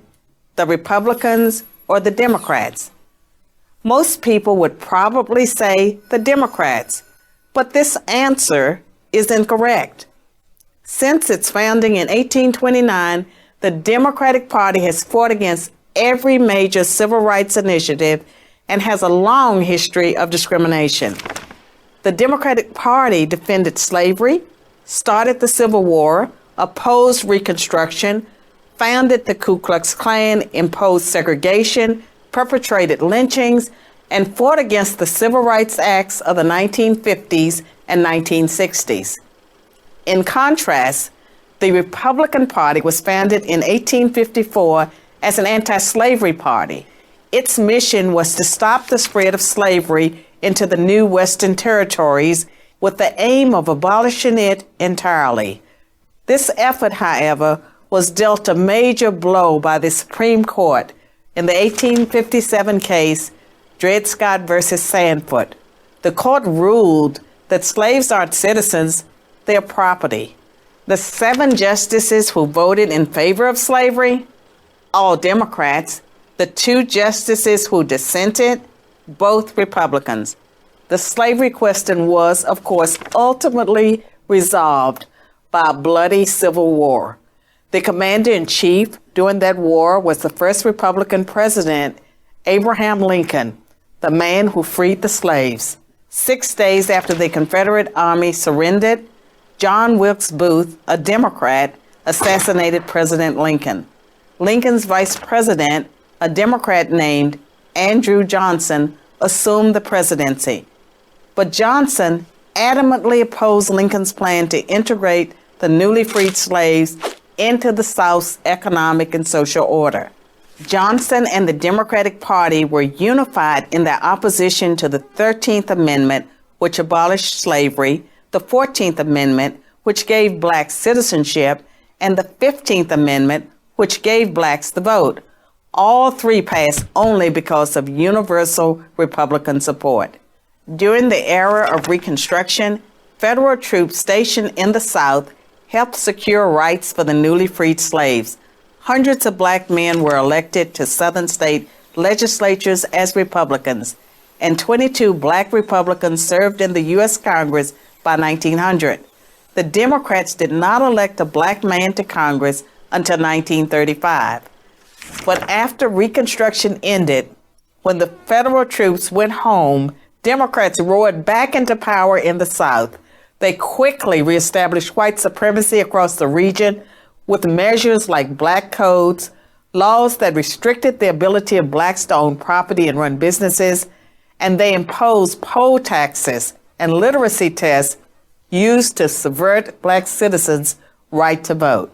And how was all of this enforced? By terror, much of it instigated by the Ku Klux Klan, founded by a Democrat, Nathan Bedford Forrest. As historian Eric Foner, himself a Democrat, notes, in effect, the Klan was a military force serving the interests of the Democratic Party. President Woodrow Wilson, a Democrat, shared many views with the Klan. He resegregated many federal agencies and even screened the first movie ever played at the White House, the racist film, The Birth of a Nation, originally entitled The Klansman. A few decades later, the only serious congressional opposition to the landmark Civil Rights Act of 1964 came from Democrats. 80% of Republicans in Congress supported the bill, less than 70% of Democrats did. Democratic senators filibustered the bill for 75 days until Republicans mustered the few extra votes needed to break the logjam. And when all of their efforts to enslave blacks, keep them enslaved, and then keep them from voting had failed, the Democrats came up with a new strategy. If black people are going to vote, they might as well vote for Democrats, as President Lyndon Johnson was purported to have said about the Civil Rights Act. I'll have them voting Democrat for 200 years. So now, the Democratic Party prospers on the votes of the very people it has spent much of its history oppressing. Democrats falsely claim that the Republican Party is the villain, when in reality, it's the failed policies of the Democratic Party that have kept blacks down. Massive government welfare has decimated the black family. Opposition to school choice has kept them trapped in failing schools. Politically correct policing has left black neighborhoods defenseless against violent crime. So when you think about racial equality and civil rights, which political party should come to mind? I'm Carol Swain, professor of political science and law at Vanderbilt University for Prager University. Oh, we got some time left. Thank you very much. Well, let me just follow that up with this. What organization in the United States is dedicated for the advancement of color people? As they say, NAACP. They never have changed their name. You'd think they'd come into the modern world and get rid of the colored people thing, but they keep the NAACP, National Association for the Advancement of Colored People. Some people say LCP, liberal color people, because not all color people are getting supported. Like they didn't support Ben Carson or Colonel West. Those people they don't consider colored. If they're successful, they're not colored, or if they're as long as they're successful because they get money off fighting racism, even though it may be a myth, those are the people that are successful, the Sharptons and the Jesse Jacksons. So it's the racism industry that they're interested in. Now, what does the National Association of Color People stand for? Well, they are pro-abortion. Did you know that? They are big supporters of Planned Parenthood. But did you know that Margaret Sanger, the founder of Planned Parenthood, she was dedicated to the extermination of colored people of various colors, Puerto Ricans, etc., etc. All kinds of minorities. She felt they were like less evolved and retarded vermin, and they were like weeds in the garden that needed to be pulled out. That's how she described them, not me. I'm just telling you what she said. If you don't like it, then you need to adjust your view on Margaret Sanger and Planned Parenthood. So the first people that they worked on convincing to get clinics in the neighborhoods were black pastors that were really stupid. And they convinced them and probably gave them some money to encourage people to go to these health clinics, these euphemisms, right? Health. Like Planned Parenthood. It's called planned termination of a kid. And so they focus their clinics in poverty neighborhoods or minority neighborhoods, colored people. And so if you look at the statistics on who gets aborted most, it's by far the blacks, then the Hispanics, and as a percentage of pregnancies. Now, more whites are aborted every year in the United States because there's more whites than there are blacks and Hispanics. But a very high percentage of pregnancies are terminated in the blacks and then the Hispanics. So you'd think if the National Association for the Advancement of People of Color, you would think that they wouldn't be into killing a bunch of black babies. But they are. Now, the other thing that the National Association for People of Color is in favor of is fighting climate change. Now, how does that benefit the black kids? I want you to just hold that thought. And they also fight school choice. Did you know that? Now, the biggest beneficiaries as a percentage of the population, of their own population, if you take the population of blacks, when you look at how many kids are suffering or failing school, the highest percentage of a population is black kids. Now, you'd think that the National Association of Color folks would be in favor of changes to the public school systems like charter systems, or giving people an option to leave the public system and go to a private school. But the NAACP is against that. Now, doesn't that just like throw you a bit? These people they have the word advancement in their title of their group, advancement. But since they've been in business, they've gone backwards. Now, when blacks educated their own kids in their home because they could not get into segregated and racist schools in the United States, they actually had a higher reading level. Did you know that? And it's fascinating that they hate, the NAACP hates Betsy DeVos as well as anybody, any liberal right now. The whole liberal thing, they don't care what Betsy DeVos does. If she saved every black kid that's in school right now and got them graduated onto college, they would still hate her. Because they just hate anybody that isn't of their agenda. Doesn't matter what flavor they are.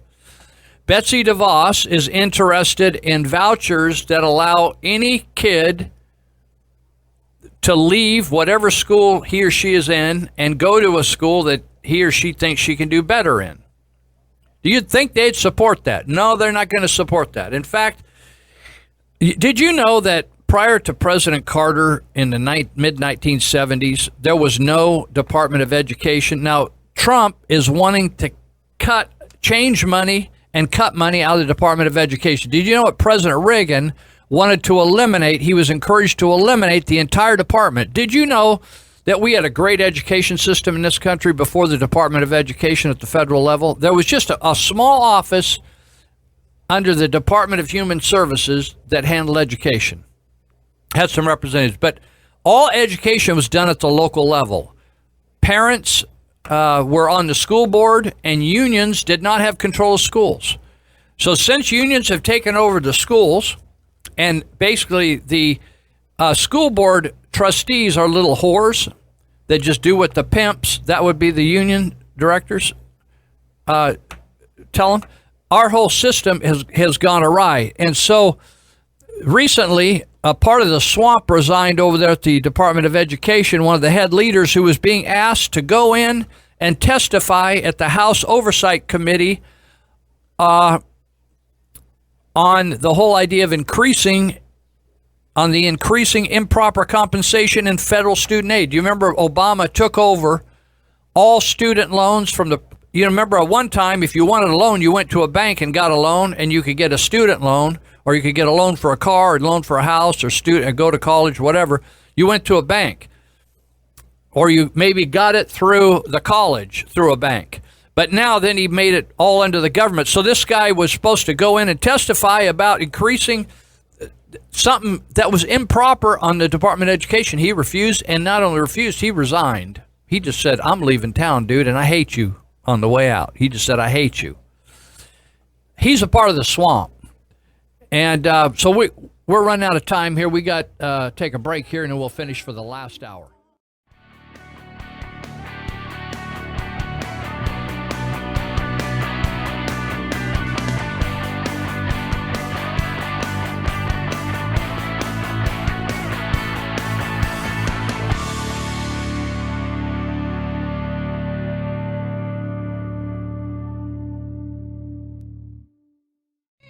We're here to our last hour. Here we'll end up in about noon. Bob Day coming in today, Chief? No, we're going to do a rerun? No, he's got something pre-recorded? Okay, cool. All right. I was talking about the Department of Education that was added on during the Carter administration, along with other horrible departments like the Environmental Protection Agency that has harassed people to death and caused people to lose their livelihood and lose their life, all kinds of stuff, the EPA. Donald Trump wants to cut $10 billion out of the Department of Education. Now, a lot of you think whenever there's a cut that all of a sudden you're going to notice a lack of services. That's not the case. There's so much waste in all of these departments and improper things going on. I'll give you an example. This budget cut would terminate the public service called loan forgiveness. Have you ever bought a house, bought a car, bought anything on a loan and just said, well, I decided that this is really hard to pay back, and so I would like to keep the car, keep the house, keep the TV, keep all the stuff, but I don't want to pay you. We don't do that in the United States. Yeah, we do bankruptcy, and then it's a big mess, but you end up losing some of your stuff in some cases. There's problems with that as well, but this whole thing of, these millennials now are saying we believe that all education, whenever we want to get it, however far we want to go in education, should be free. My opinion is I don't want to pay for other people's education. It's been a long time since I've had kids in school, and I've been paying taxes. The majority of it goes to education.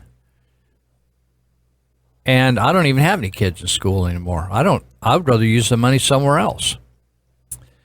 And so people go out and get these loans, right? Like I know people that are coming out of jail that go out to Yuba College and get a loan, use it to live on, and just walk off from it. Don't finish school. Don't go to school. Just get the money.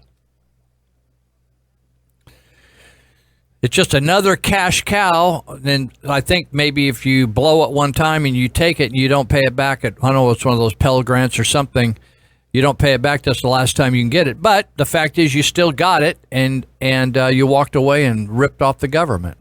When you say the government, it's ripped off your neighbor. So this budget would eliminate the loan forgiveness. It would eliminate supplemental education educational opportunity grants and cut spending by the National Institutes of Health and National Endowments for the Arts and Humanities. Now, that's going to be a big fight. And I will guarantee you that the Republicans will not support these things, even though they complain about them. And when they're down there wanting your vote, and they're saying, those humanities, I'm going to stop. I'm against the endowment of the arts. I'm against, and then they're going to turn right around and they're going to vote to support it. Do you remember that they still haven't got the Obamacare thing straightened out, or they haven't got a tax cut straightened out? The people in office, all you conservatives out there, so-called, and Republicans, your folks haven't done jack diddly back there. And you're still paying them even though they didn't do the job, right? It's like having a guy you pay to do the concrete patio in the back of this house, and you go back at the end of the day and he hasn't done nothing all day. And you still pay him.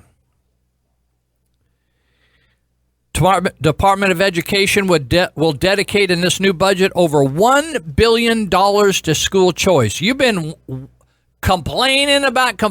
We need a school choice. We need school choice. And Trump has to do it. And you watch your conservative Republican representatives not support this.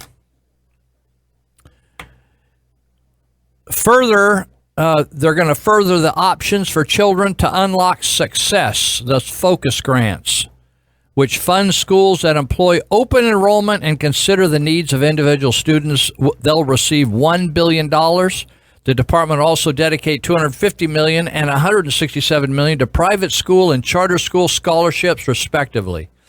This is a huge breakthrough for black people, but I'm telling you that the NAACP and liberals will fight this tooth and nail because they're sold out to the unions. The unions have got their hands on their short hairs.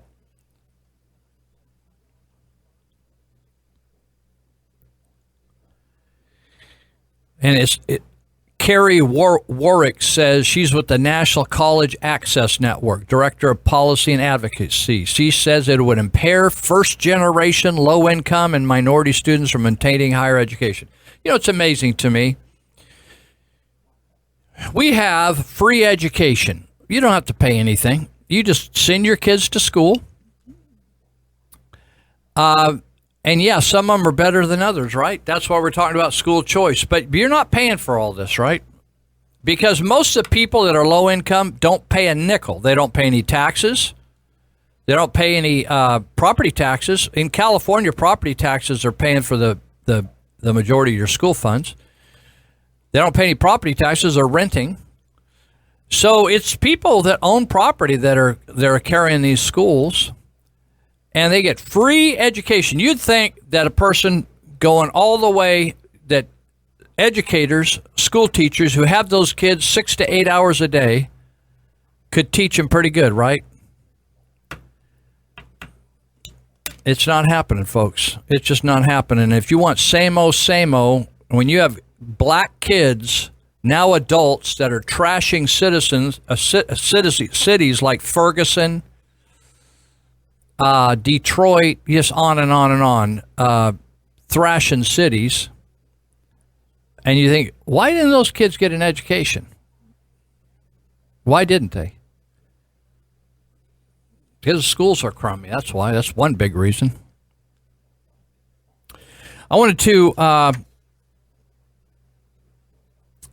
talk a bit about the voting situation. There's been a debate going on about voting fraud, people voting that shouldn't be voting, people stuffing ballots, going in, and there were complaints if you go on the electronic voting machine, which I do an absentee ballot, fill out a paper ballot, send it in. There's complaints about people going on a voting machine and you clicked on Trump, and when you clicked on it on the voting machine, it actually came up Hillary. Isn't that interesting? So there were complaints like that. There were complaints that when they got in, their party had changed from Democrat to Republican or Republican to Democrat, and gave them the wrong ballot and all kinds. You know, there's just lots of complaints. There's complaints that people registered twice, they're voting twice, people vote for dead people, da da da da. So I talked to not Donna, but Terry Hansen. Donna Johnston is the clerk recorder for Sutter County. I talked to Terry Hansen over at Yuba County, who's been there for many years. Both clerks have been there for quite a few years now. And I talked to her. I said, can I ask, because I got a card here a week and a half ago from Terry Hansen, and it said, you know how before you get the ballot to vote, you get a sample ballot before you go to the polls, and then you also get a sample ballot booklet that has all the explanation of all the measures and propositions and the arguments for and the arguments against and the rebuttal arguments, and then it also tells you about where to go voting. It's a big booklet, 40 to 50 pages. Well, if you notice, in the past, those have come in both English and Spanish in the same book. And if you notice, your ballot's both in English and Spanish, and what languages are on that ballot is dictated by the percentage. When they look at the census in your county, and they look at what language, when they ask you what language is spoken in your home, if there's a high percentage of folks speaking Persian, for instance, or Vietnamese or whatever in your area, then they'll print that ballot booklet in that language. So some booklets have multiple languages. Like she told me that there's 6 or 7 Chinese dialects in San Francisco, for instance. So in Yuba County, we print in Spanish because there's a high population of Spanish, and in English. But what they are allowed to do, they have to print that by law. In other words, Spanish and English according to the census. But she said they don't have to print those Spanish booklets for English-speaking people only. So what they did is they sent out a card to everybody, and they said, if you want this booklet in Spanish, let us know. In other words, send the card back in, and we'll put you in a database, and we'll send you a Spanish book, and then we'll send an English book to everybody else. And that will cut down the size of the books that had to go. In other words, everybody was getting both languages before. And I said, well, how much did that cost? She said it cost around $40,000 to around 40, depending on the election and how many propositions and measures, because that would decide the size of the book. About 40 grand.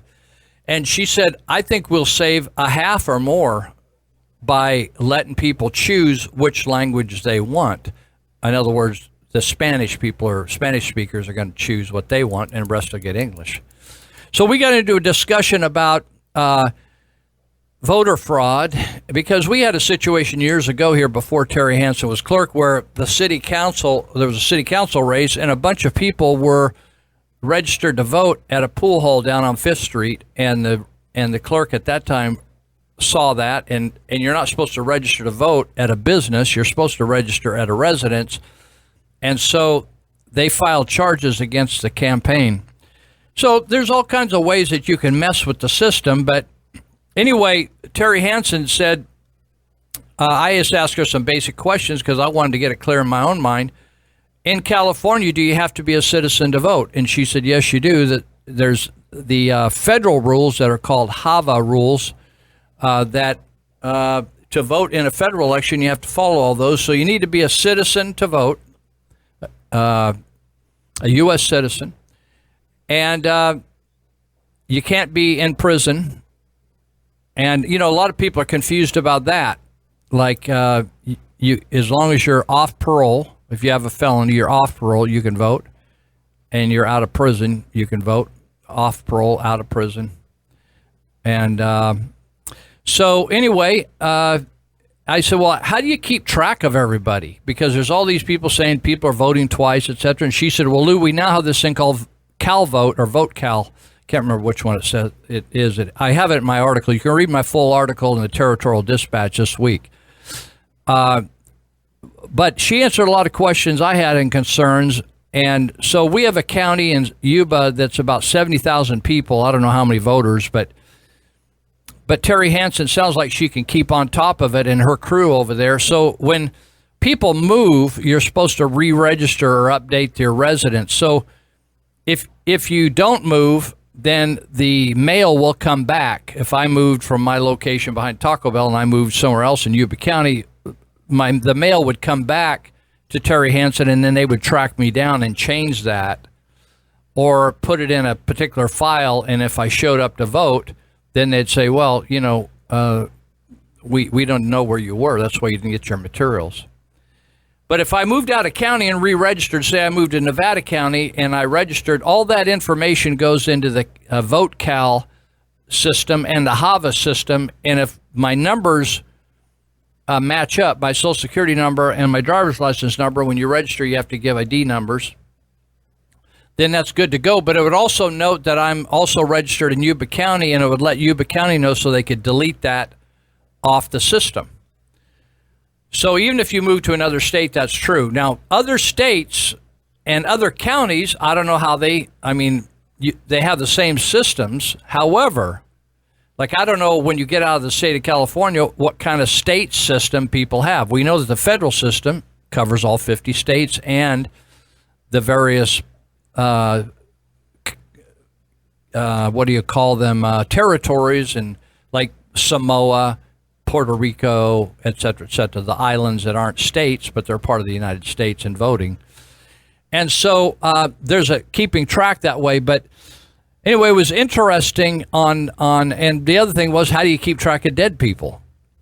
How do you know when somebody dies? And they say, well, Lou, we watch obituaries, and when the health department registers them, the death certificate that person has died, then we get a notice from the health department. But I said, well, what if somebody dies out of state or out of country?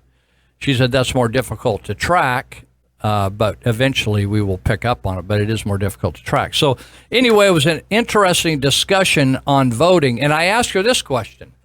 I said, I haven't voted at a poll for 20 years or so. What would it be like if I went there? Do I have to show an ID? And she said, no, it's against the law, Lou, to show an ID, to be required to show an ID to vote. And so I said, well, how do they know who I am? They said, you can just say who you are, and or you can say somebody else, and you have to sign your name next to that spot where your name is on the voter list. So you could commit fraud if you sign somebody else's name and vote for them. But and so she said, in the state of California, and that's not true. In some states, they have voter ID. If you remember that Barack Obama and Eric Holder, the Attorney General, and then Loretta Lynch, the next Attorney General, all claimed that any effort to force a person to legally identify themselves by showing some sort of ID was racist and an attempt to keep poor people and minorities from voting. Now, the odd thing is that you literally have to show, like when I go pick up a prescription, a lot of times I'll have to show my ID. When I go do almost anything, I have to show my ID. When I go to send money, like Western Union money, I have to show my ID. I'm showing my ID all the time. But it's interesting that in some states have a show your ID law. But Eric Holder and Loretta Lynch filed actions against those states trying to prohibit them from doing that. It's interesting. One of the most important things you do in life for the government is to vote. And yet they won't guarantee the legitimacy or credibility of the voting system by asking everybody to bring some sort of ID. Now, Terry Hansen, we discussed this, I could tell she was in favor of that, but she follows the law because she's simply a clerk of the county, of one of 58 counties, and she follows whatever laws the state has.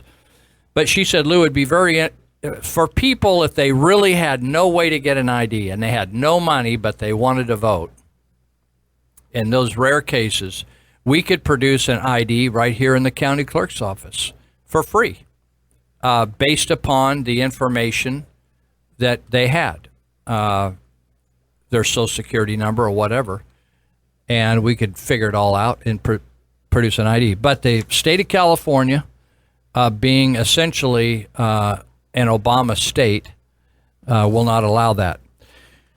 So let's see.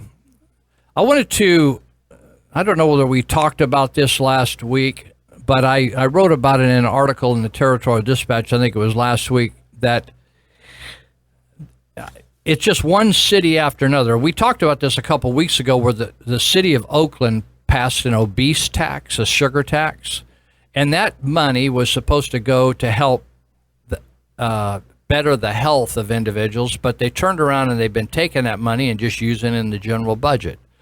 Now, the Fairfield city of Fairfield, just down I-80 from Yuba County, Fairfield has raised sales taxes the same way Marysville did. And they used the same argument that everybody else uses. We're going to use this for police and fire. And then once they got the money, they're using it to pay down their pension debt. Now, it's the same thing that the city of Marysville is doing. Now, people are just now catching up with the city of Marysville City Council that they are now giving money whither and nither, willy-nilly, to whoever. Whereas they're broke. Like, for instance, they got fined $288,000 because of mismanagement. And, you know, it's interesting. I want you to think about if you were working in the private sector and you didn't file proper paperwork with the government and it cost the company $288,000. Do you think you'd still have a job? I don't think so. You wouldn't have a job with me. That's what Walter Munchheimer did it's interesting in government. People make huge mistakes affecting all of us in a city or a county or a state, and there's no consequences at all. Nobody's held accountable. So Marysville, after saying they couldn't, in other words, they couldn't pay their bills. Parks haven't been watered. Dead trees are all over the city, up and down the street, dead trees, potholes. And all of a sudden, Marysville has money, $20,000 they give to Habitat for Humanity for homeless people. Now, I want you to think, I think I had the Cato Institute, Michael Tanner, very, very bright guy, on a clip from Prager Institute, said that there were something like 167 different anti-poverty programs in the United States. How many handouts do you need to give to a person before you feel like you've done your job?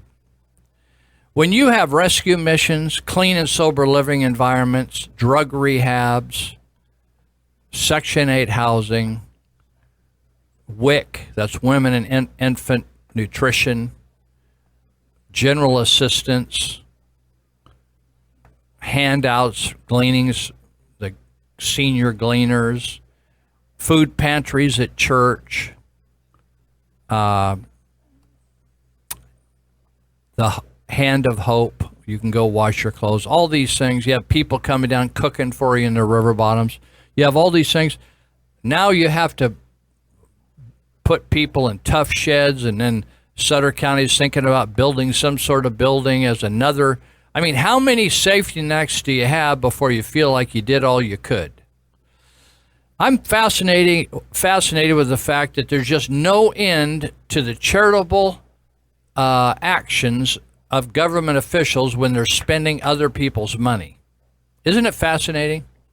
I always wonder how many of these different programs they would be for if all that money was coming out of their pocket. Probably not many. And they would be more concerned about accountability than what they're doing is just, they hired a gal that's I call her the czar of homelessness. She's probably a very nice person. And she used to work for Salvation Army, but she has an office with a computer and a desk, and she's a coordinator of coordinators. You have coordinators over different departments, and you coordinate the coordinators, so we have more stacks of paper and more meetings and more discussions and more styrofoam cups of coffee and tuna sandwiches and tacos and for little lunches and stuff. And we study the homeless and we count the homeless, kind of like counting the ducks, like the Audubon Society. We count the homeless, we study the homeless, we know how many women there are, how many children there are, how many old guys there are, how many on drugs, how many on mental health, how many this, that, and the other thing. But, nobody gets changed until they decide to change. Do you know that? No, even a baby doesn't like to get changed. And nobody's going to change until they decide there's going to be a change. That's just the way it is. You can put them in prison. You can electrocute them. You can scare the hell out of them. Until they decide to change and ask for help and get to the bottom, putting them here, putting them there, feeding them is just wasting money. It's not going to produce a change.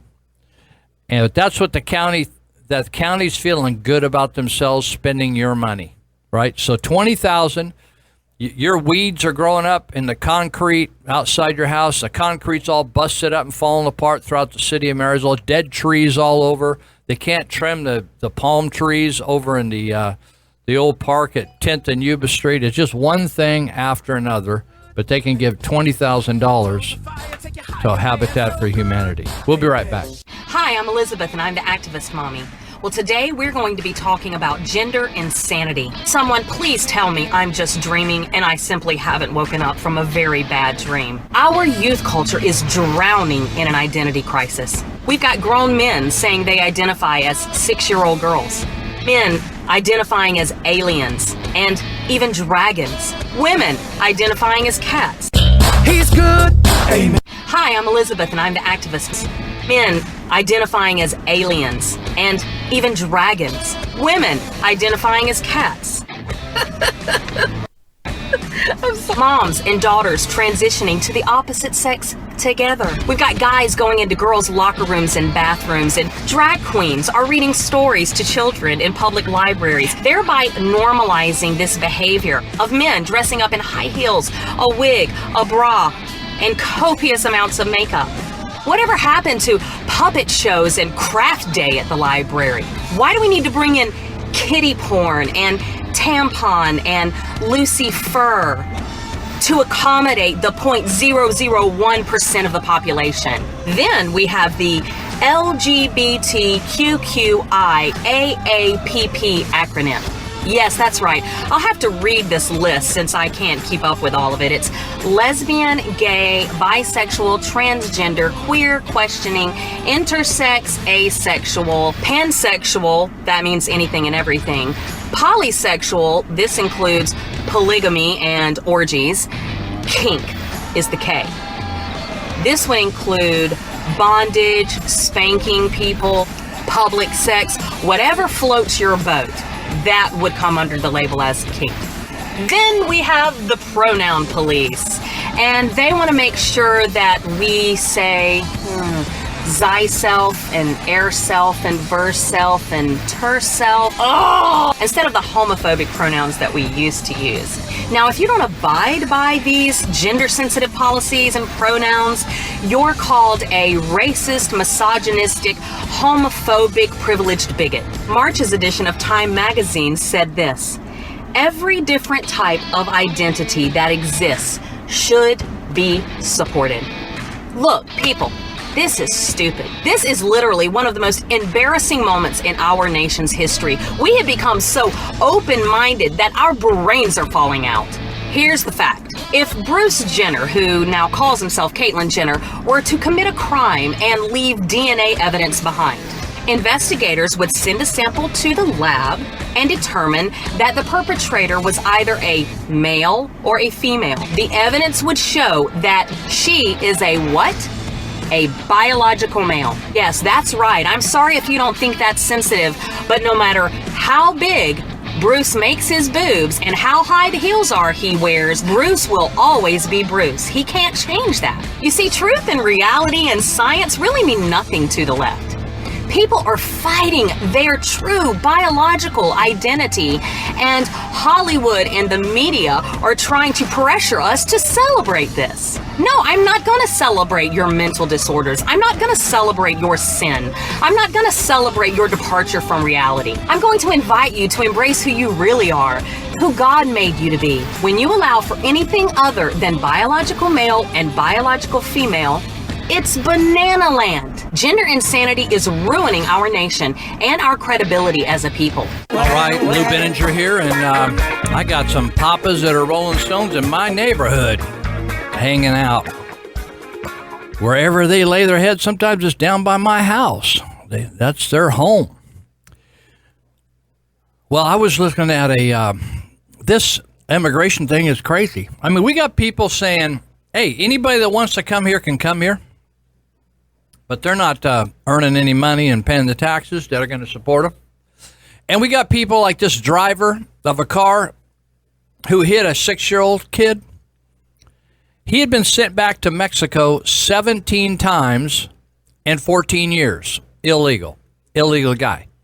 December 29, 2004, he was deported in Nogales for the first time. It was a failed smuggling attempt in San Ysidro. April 8, 2007, deported in San Ysidro, lied about U.S. citizenship, counterfeit documents. August 24, 2007, deported in San Ysidro, ICE immigration detained order. March 12, 2008, deported in San Ysidro, ICE immigration detainer order. February 16, 2009, voluntarily returned to Mexico by Border Patrol. On and on and on it goes. Ran over this kid, right? And just continues to come into this country, and the government should have put him in prison, but they just let him go.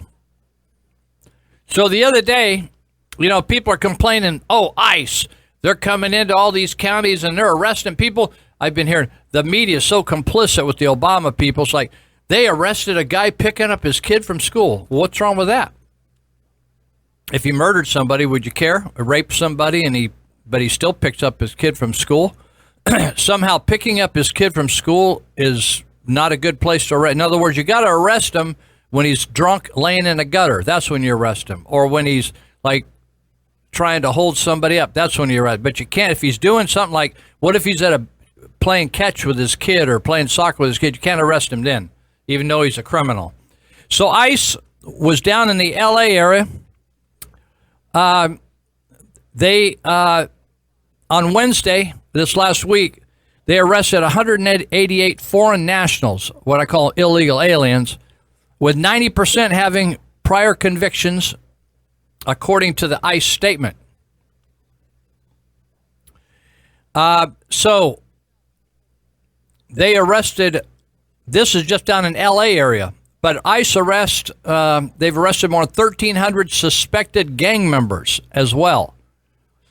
So of this group they just arrested in LA County, there were 43 drug offenses, 30 DUIs, 27 domestic violence, 15 sex crimes, 12 batteries, 7 weapons violations, 6 assaults, 5 burglaries, 3 frauds, 2 vehicle thefts, 2 arsons, 3 illegal entries, 2 cruelty to a child, 2 robberies, 2 obstruction of justice, 1 incest, 1 manslaughter, 1 prostitution, 1 larceny, 1 receiving stolen property, 1 trespassing, 1 property damage, 1 escape.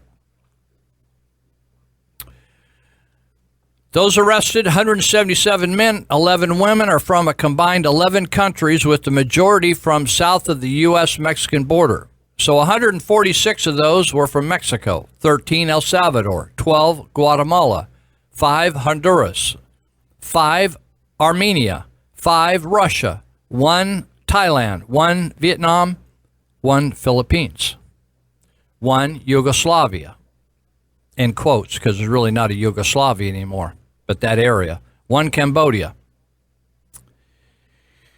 ICE indicated that at least 8 of the individuals arrested are now facing federal prosecution for illegally re-entering the U.S. after prior deportation. Now, what happened to that guy that was out there 14 times, 17 times, whatever that was?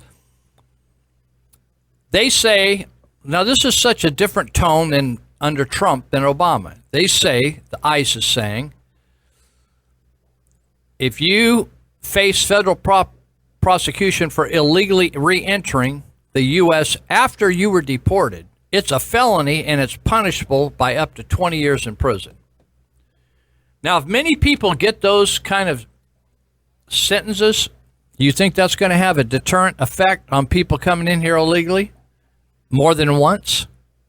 I think it's going to have a huge impact. By golly, you wouldn't see me going to Vietnam if I got nailed over there one time.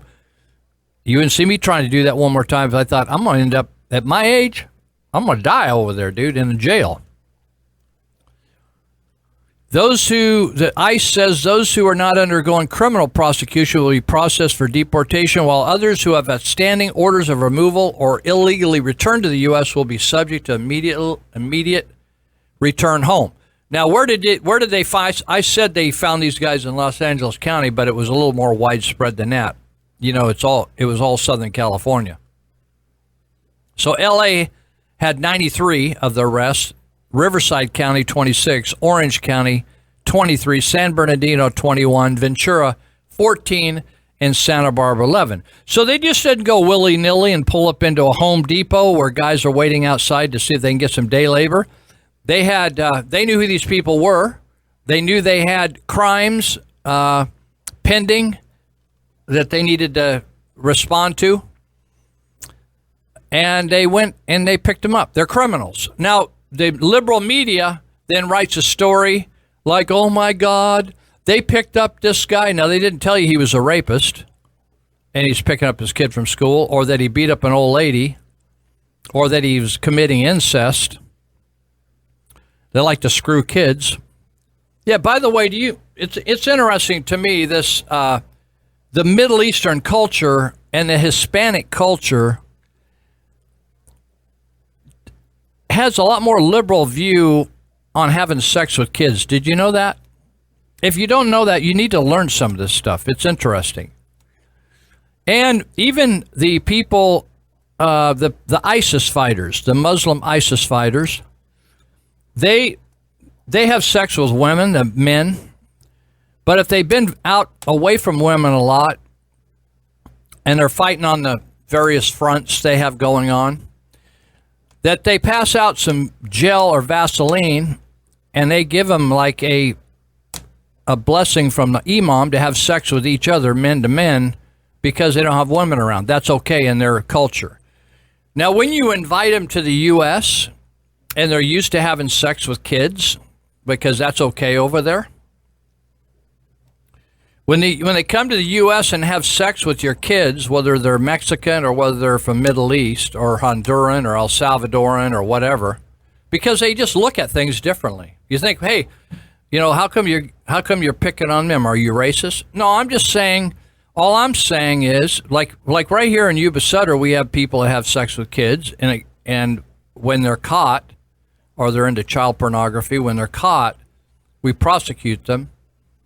We still believe that it's against the law. Now, I know that in the state of California, we'll probably be the first state to legalize that, because we now have a Harvey Milk Day where we celebrate a guy that had sex with kids. But I'm saying that still, Pat McGrath in Yuba County and Amanda Hopper in Sutter County are prosecuting people that are having sex with kids. But I'm telling you, people that come here that have sexual urges, which are all of us have, and don't have a problem with having sex with a 5-year-old or 7-year-old of either flavor, or 10 or 12 or 14, that's normal for them in their country. And so when you invite them here and they don't share your political philosophy, your spiritual philosophy, they don't buy into Judeo-Christian ethic, which is anti-sex with children. Did you know that?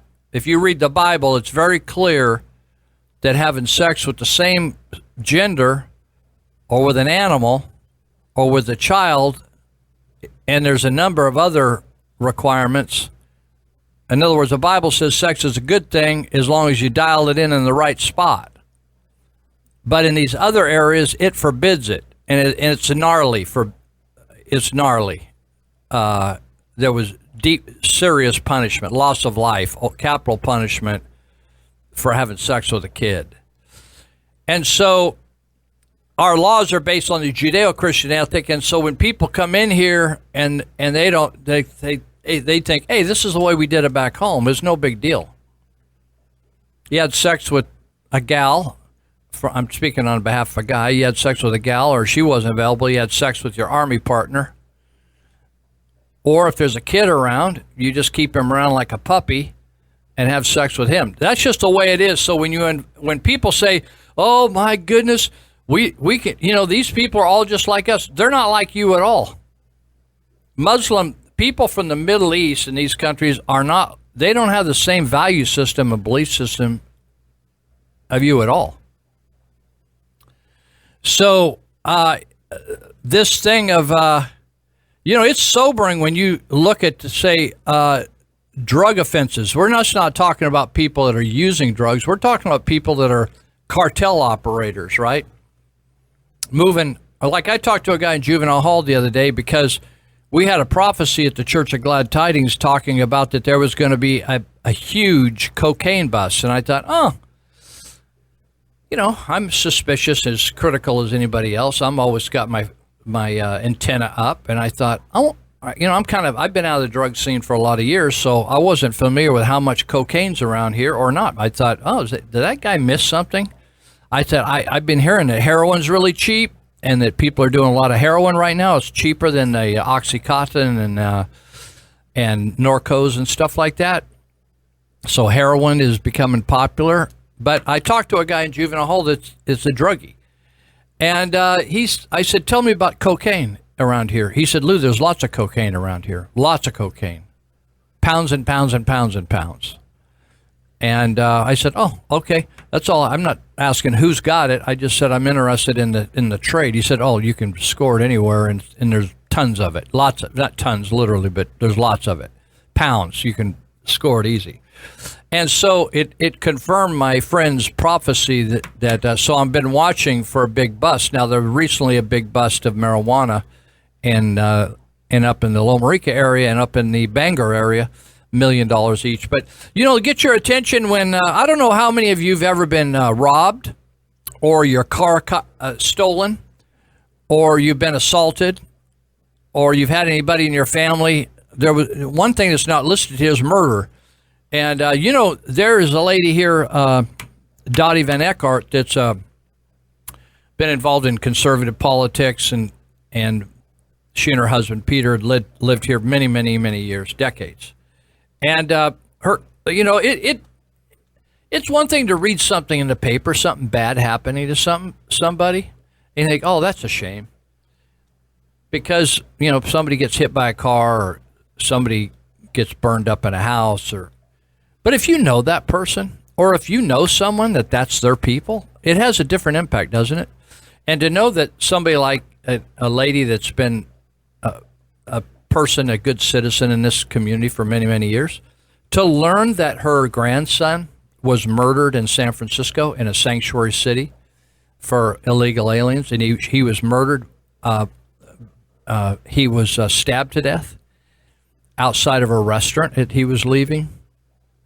And unprovoked, he was just attacked and stabbed and killed, and he was getting ready to go into UC Berkeley to start his college career, out of it has a little different twist to it, right?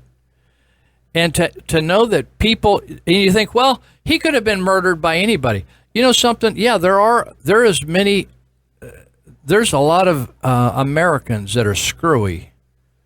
I'm just saying to you, why do you want to add people from another country that you're not vetting? You're not checking out. You're not looking at their background. You're bringing them in with no paperwork. You're allowing them to come in here illegally.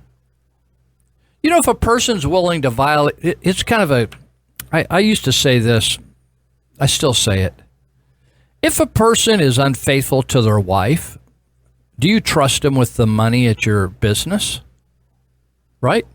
If a person's willing to lie to their partner and you have them as a business partner, don't you think they would lie if they're lying to their spouse? Wouldn't they lie to you as well? Do people compartmentalize their sinful behavior like, oh, I'm just honest as can be, but over here I'm not honest, right? So people, if you're going to bring people to this country, it's one thing if you're born here and you're a nutcase and you're beating up people and doing stupid stuff, stealing people's stuff, we're stuck with you and you'll end up being sorted out through the penal system or whatever. But why would we welcome people that are already that way? Why not just say, stay in your own country? What we want here is peace-loving people that'll honor the law and assimilate into our culture. and appreciate our culture. If they don't want to assimilate, why don't they assimilate, go somewhere else, right? Why would they come over here like they call certain areas of the country now, they're totally Muslim. What is it, Dearborn Stand or something like that? Dearborn, Michigan? Because they're just changing the whole community into a Muslim community. If they wanted a Muslim community, why don't they stay where they are? If they wanted Sharia, why don't they stay where they are? But they want to come over here and get the benefits. It's the same way with liberals. Did you see with the liberal professor, the Berkeley police? This is amazing. Let me talk about this. We got a couple minutes left. Did you see where Greg Gianforte, he was running in a special election in Montana for a congressional seat, taking the place of Ryan Zinke, who was the Navy SEAL who was appointed to be a part of Trump's cabinet as a Department of Interior Secretary. And so he was running for this seat. Gianforte is a Republican, and he was running against a Democrat. And a reporter, they got into a scrap in his office, I guess, and Gianforte put hands on the reporter and tossed him to the ground because the reporter was pushy and he wouldn't respond to Gianforte's requests. So anyway, it was a big deal. Like, I can't believe this Republican, now he's violent. Let me ask you this. How many times have you seen Trump supporters beaten up on television? And have you ever heard a newscaster complain about that? Oh my God, that guy was all beaten up. Well, down in Berkeley, Trump people, they were having these Antifa activists, and they were attacking Trump supporters in Berkeley. I don't know whether I can find. I'll have to just wing this, I think. And a guy started hitting people with a bicycle lock and doing some real damage. In other words, they just weren't punching them with their fists, but he hit them with steel and put them in the hospital or sent them in for stitches, right? And so the guys were all covered up. You know, these brave individuals, they're covered up with head coverings and face coverings. And so they identified one of them finally, because they had somehow they figured out who this guy was, and they reported it to the Berkeley police, who allowed, just a second, they allowed the liberals to beat up these Trump. So as long as liberals are beating up Trump supporters, it's totally fine, and there's no big, like, I can't believe these Democrat and these Antifa and these Soros paid supporters are beating up these conservatives. What a shame! What a travesty! What of this? What of that? How dare they? This is reflecting on the president. Da da da da. No, they never said any of that. So finally, after all kinds of people showed on YouTube to the Berkeley police, this guy beating these guys with a sucker punching them with a bicycle lock. You know who it was? It was a college professor of philosophy from Diablo College, which is just a half hour, 30 minutes away from Berkeley, where the thing took place. So they've arrested the guy, and I thought, oh, come on, man, they finally arrested somebody. That's interesting. I'm trying to find this deal so I can read this guy's name. This guy is a professor of philosophy. And his specialty is supposedly, is it nonviolence, something? I mean, it is so hypocritical. But they got this guy, oh, here he is, Eric Clanton, former professor at Diablo Valley College. And they got him in jail at a $200,000 bail. I thought, hey, those judges down there, they got serious on this deal. But, you know, they never arrested him for a long time. And it took the public to make a big deal about it because he busted people's heads open. There's blood all over the place. So he listed his occupation on the booking sheet as college professor. And but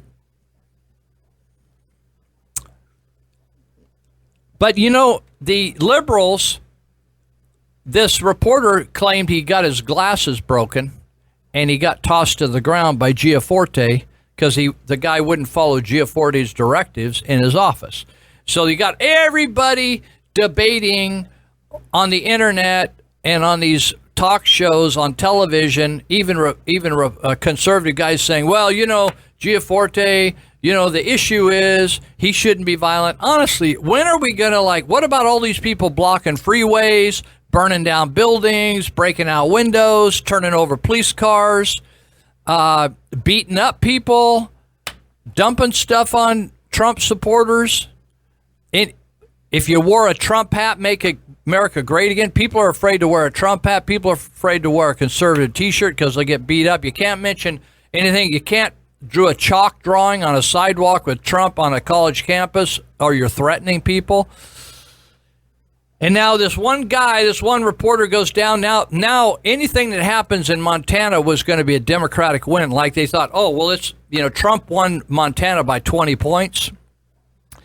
So the media was saying, hey, Giaforte is not going to win this election. Well, when he did win it, and he won it by 7, well, they said, well, still, in other words, whatever way the election came out, it was going to be a win for Democrats. That's the way this is being played out, and it doesn't matter. In other words, it's always Trump's wrong. It's the same way with Tim Tebow. Did you notice that? Tim Tebow the other night made a catch in the outfield, and some reporter had to write an entire article how the catch was described by such and such by the local media, and when you look at it, it's not a great catch. But they had to try.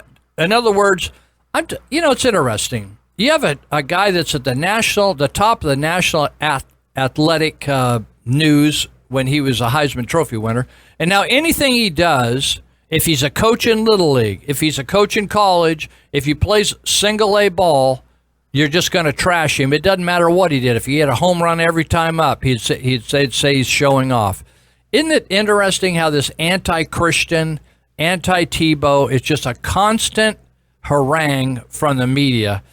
When are we just going to say to these people, my feeling is, I say, yeah, I'm anti-violence, but when are the people going to quit beating up cops, shooting cops, and quit beating up conservatives and not even getting arrested for it? When are they going to quit doing that?